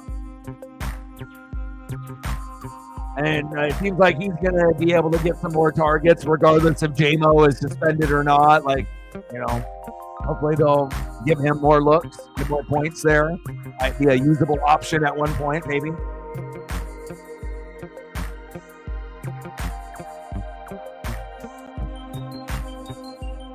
Yeah, well, pitching and defense, sometimes you can end up being an amazing team and one of the top three in the, league that you're in. But once you get to the World Series, sometimes it ends up being one-sided, intercepted, Steelers, Beanie Bishop. But again, Yankees may re-sign Juan Soto. He may jump to the Dodgers. It's hard to win a World Series. That's why the Yankees haven't done it in many years, even though they have one of the top three payrolls. It's not like they're winning every year or every other year. It's like you can still have a lot of money and be great and still not win one for 10 or 20 years. So just not the year, man. Shohei, Yoshinobu, Oscar Hernandez, that's just too much, man. They already had an amazing team with Mookie and Freddie. That was good enough to win there. And then you add those three. I mean, if those players play well, you're fucked, and that's what's going on right now. Pitching and defense is being dominated by the Dodgers, and that's the spot that maybe they thought the Yankees were better at pitching and defense going into the World Series, and that's what it's about, pitching and defense, and you win. The Yankees will still have an opportunity to win with Judge before he's done. Hopefully we get this Dodger-Yankee rivalry for the next 3 years. That would be awesome, even though it would be tough for the Yankees to come back if they don't have Soto. Final score, 26-18, Steelers. Okay. Thank you so much for your support. I appreciate you. I'll get you some more if you come through tomorrow for the World Series. And then obviously if there's a Game 5 on Wednesday, I'll do that as well. And then we got the Jets and the Texans, which I'm actually looking forward to watching Houston. I wish that everyone was healthy with Diggs and Nico and Tank with Joe Mixon and CJ, but the NFL is a cruel son of a bitch. And then Buccaneers Chiefs. That's going to be good, even though Baker will throw some picks. My team stinks, and we're going to get our ass kicked the rest of the way with no Mike Evans or Chris Godwin, but Baker will still ball. He'll still try his best, so not like he's going to give up.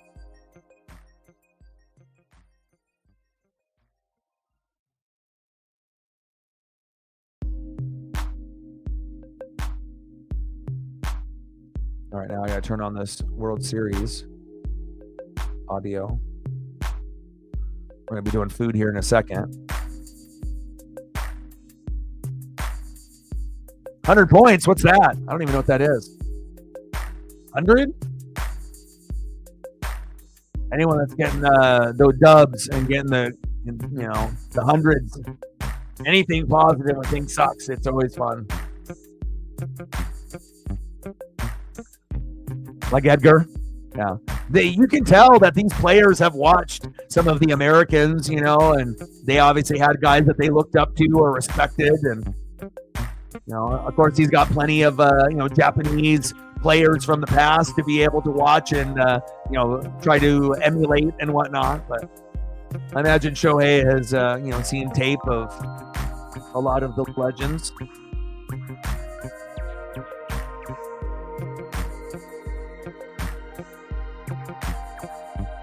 Shohei got hit, and he goes to first.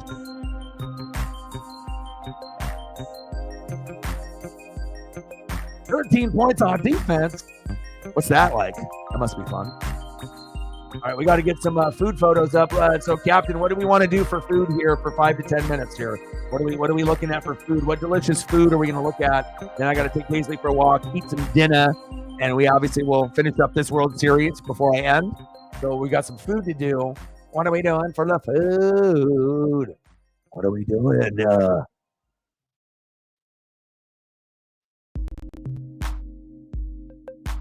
Oh, Chinese food. Good choice. I had some recently.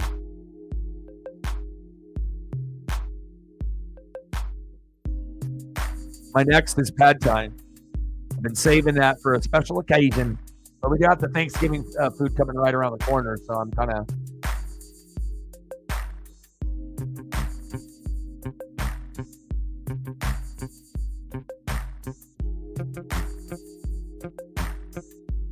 All right, food photos are incoming.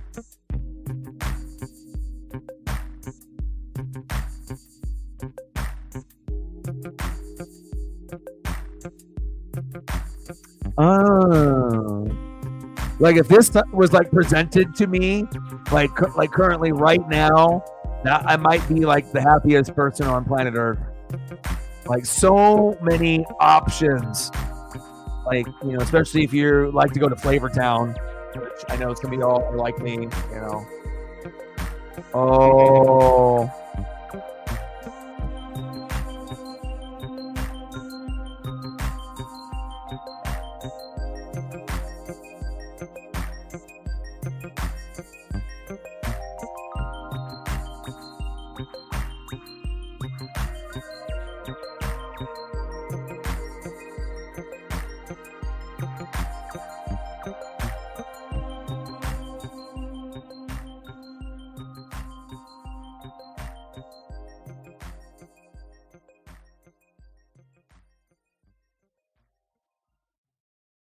I would love to go to Flavor Town and get into like a food coma like that. You know, but unless you only have like friends or like you know, some kind of connection to be able to have something like this. Sometimes the photos, I feel like I can taste them. You know, I know you guys have thought the same thing. Like sometimes you can see something, or it might be something that you've had before, and it kind of sparks that memory of that like texture or that flavor. Man.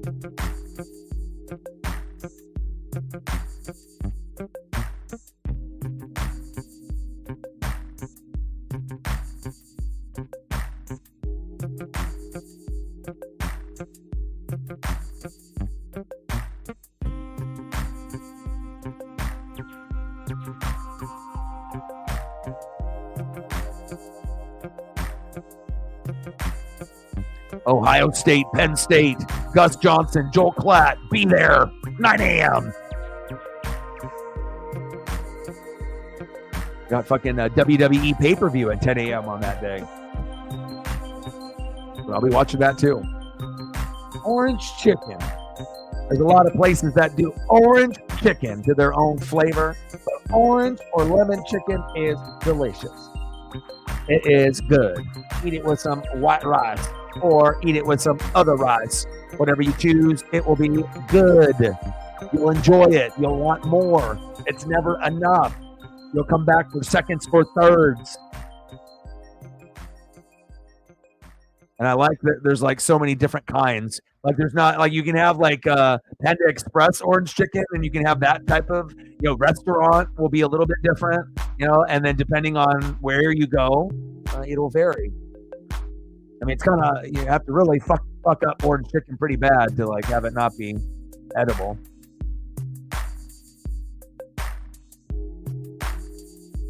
Flavor Town, want to go?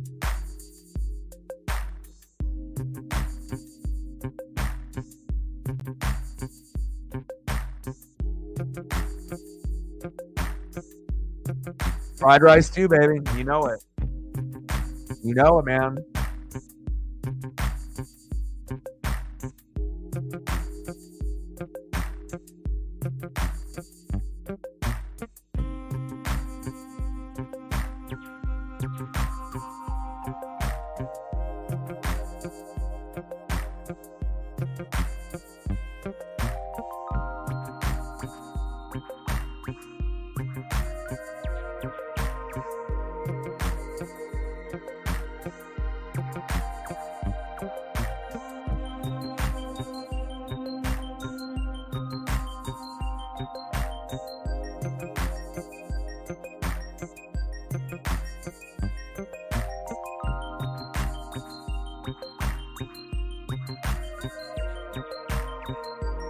Come on, Volpe.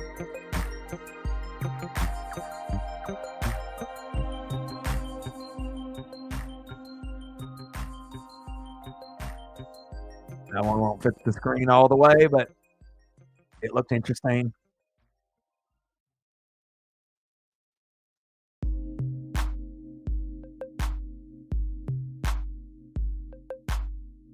And not every fried rice is equal. You know, everyone's had some that's been amazing and others that have been like, all right, you know.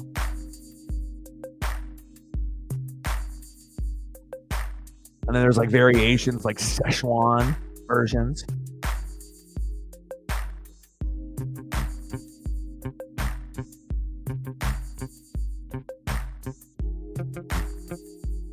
Man, I'm hungry now. What did you guys do? Why did you do that? Now I want all of this.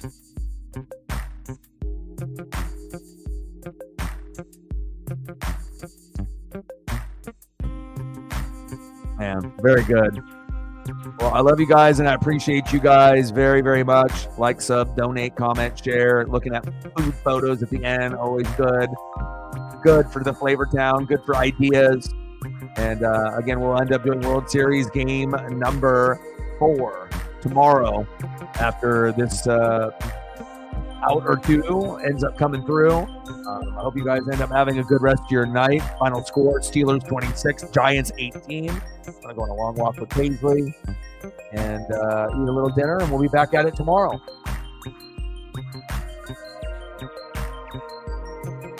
Oh, you know it, man. You know, lots of empty seats.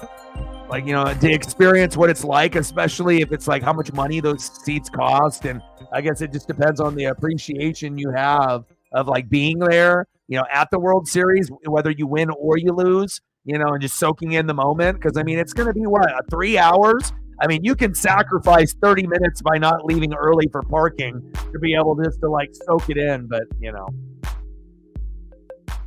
Daredevil in the building, Steelers in the building. Wasn't the prettiest game, but there were some moments in that second half, and at the end of the day, you won. Congratulations.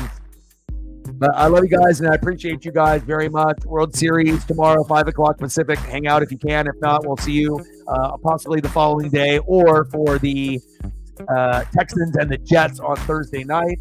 Appreciate you guys, and I got one question for you. You know, talk sports like us. The boy Ryan, Northwest Sports Fanatics, and I'm out.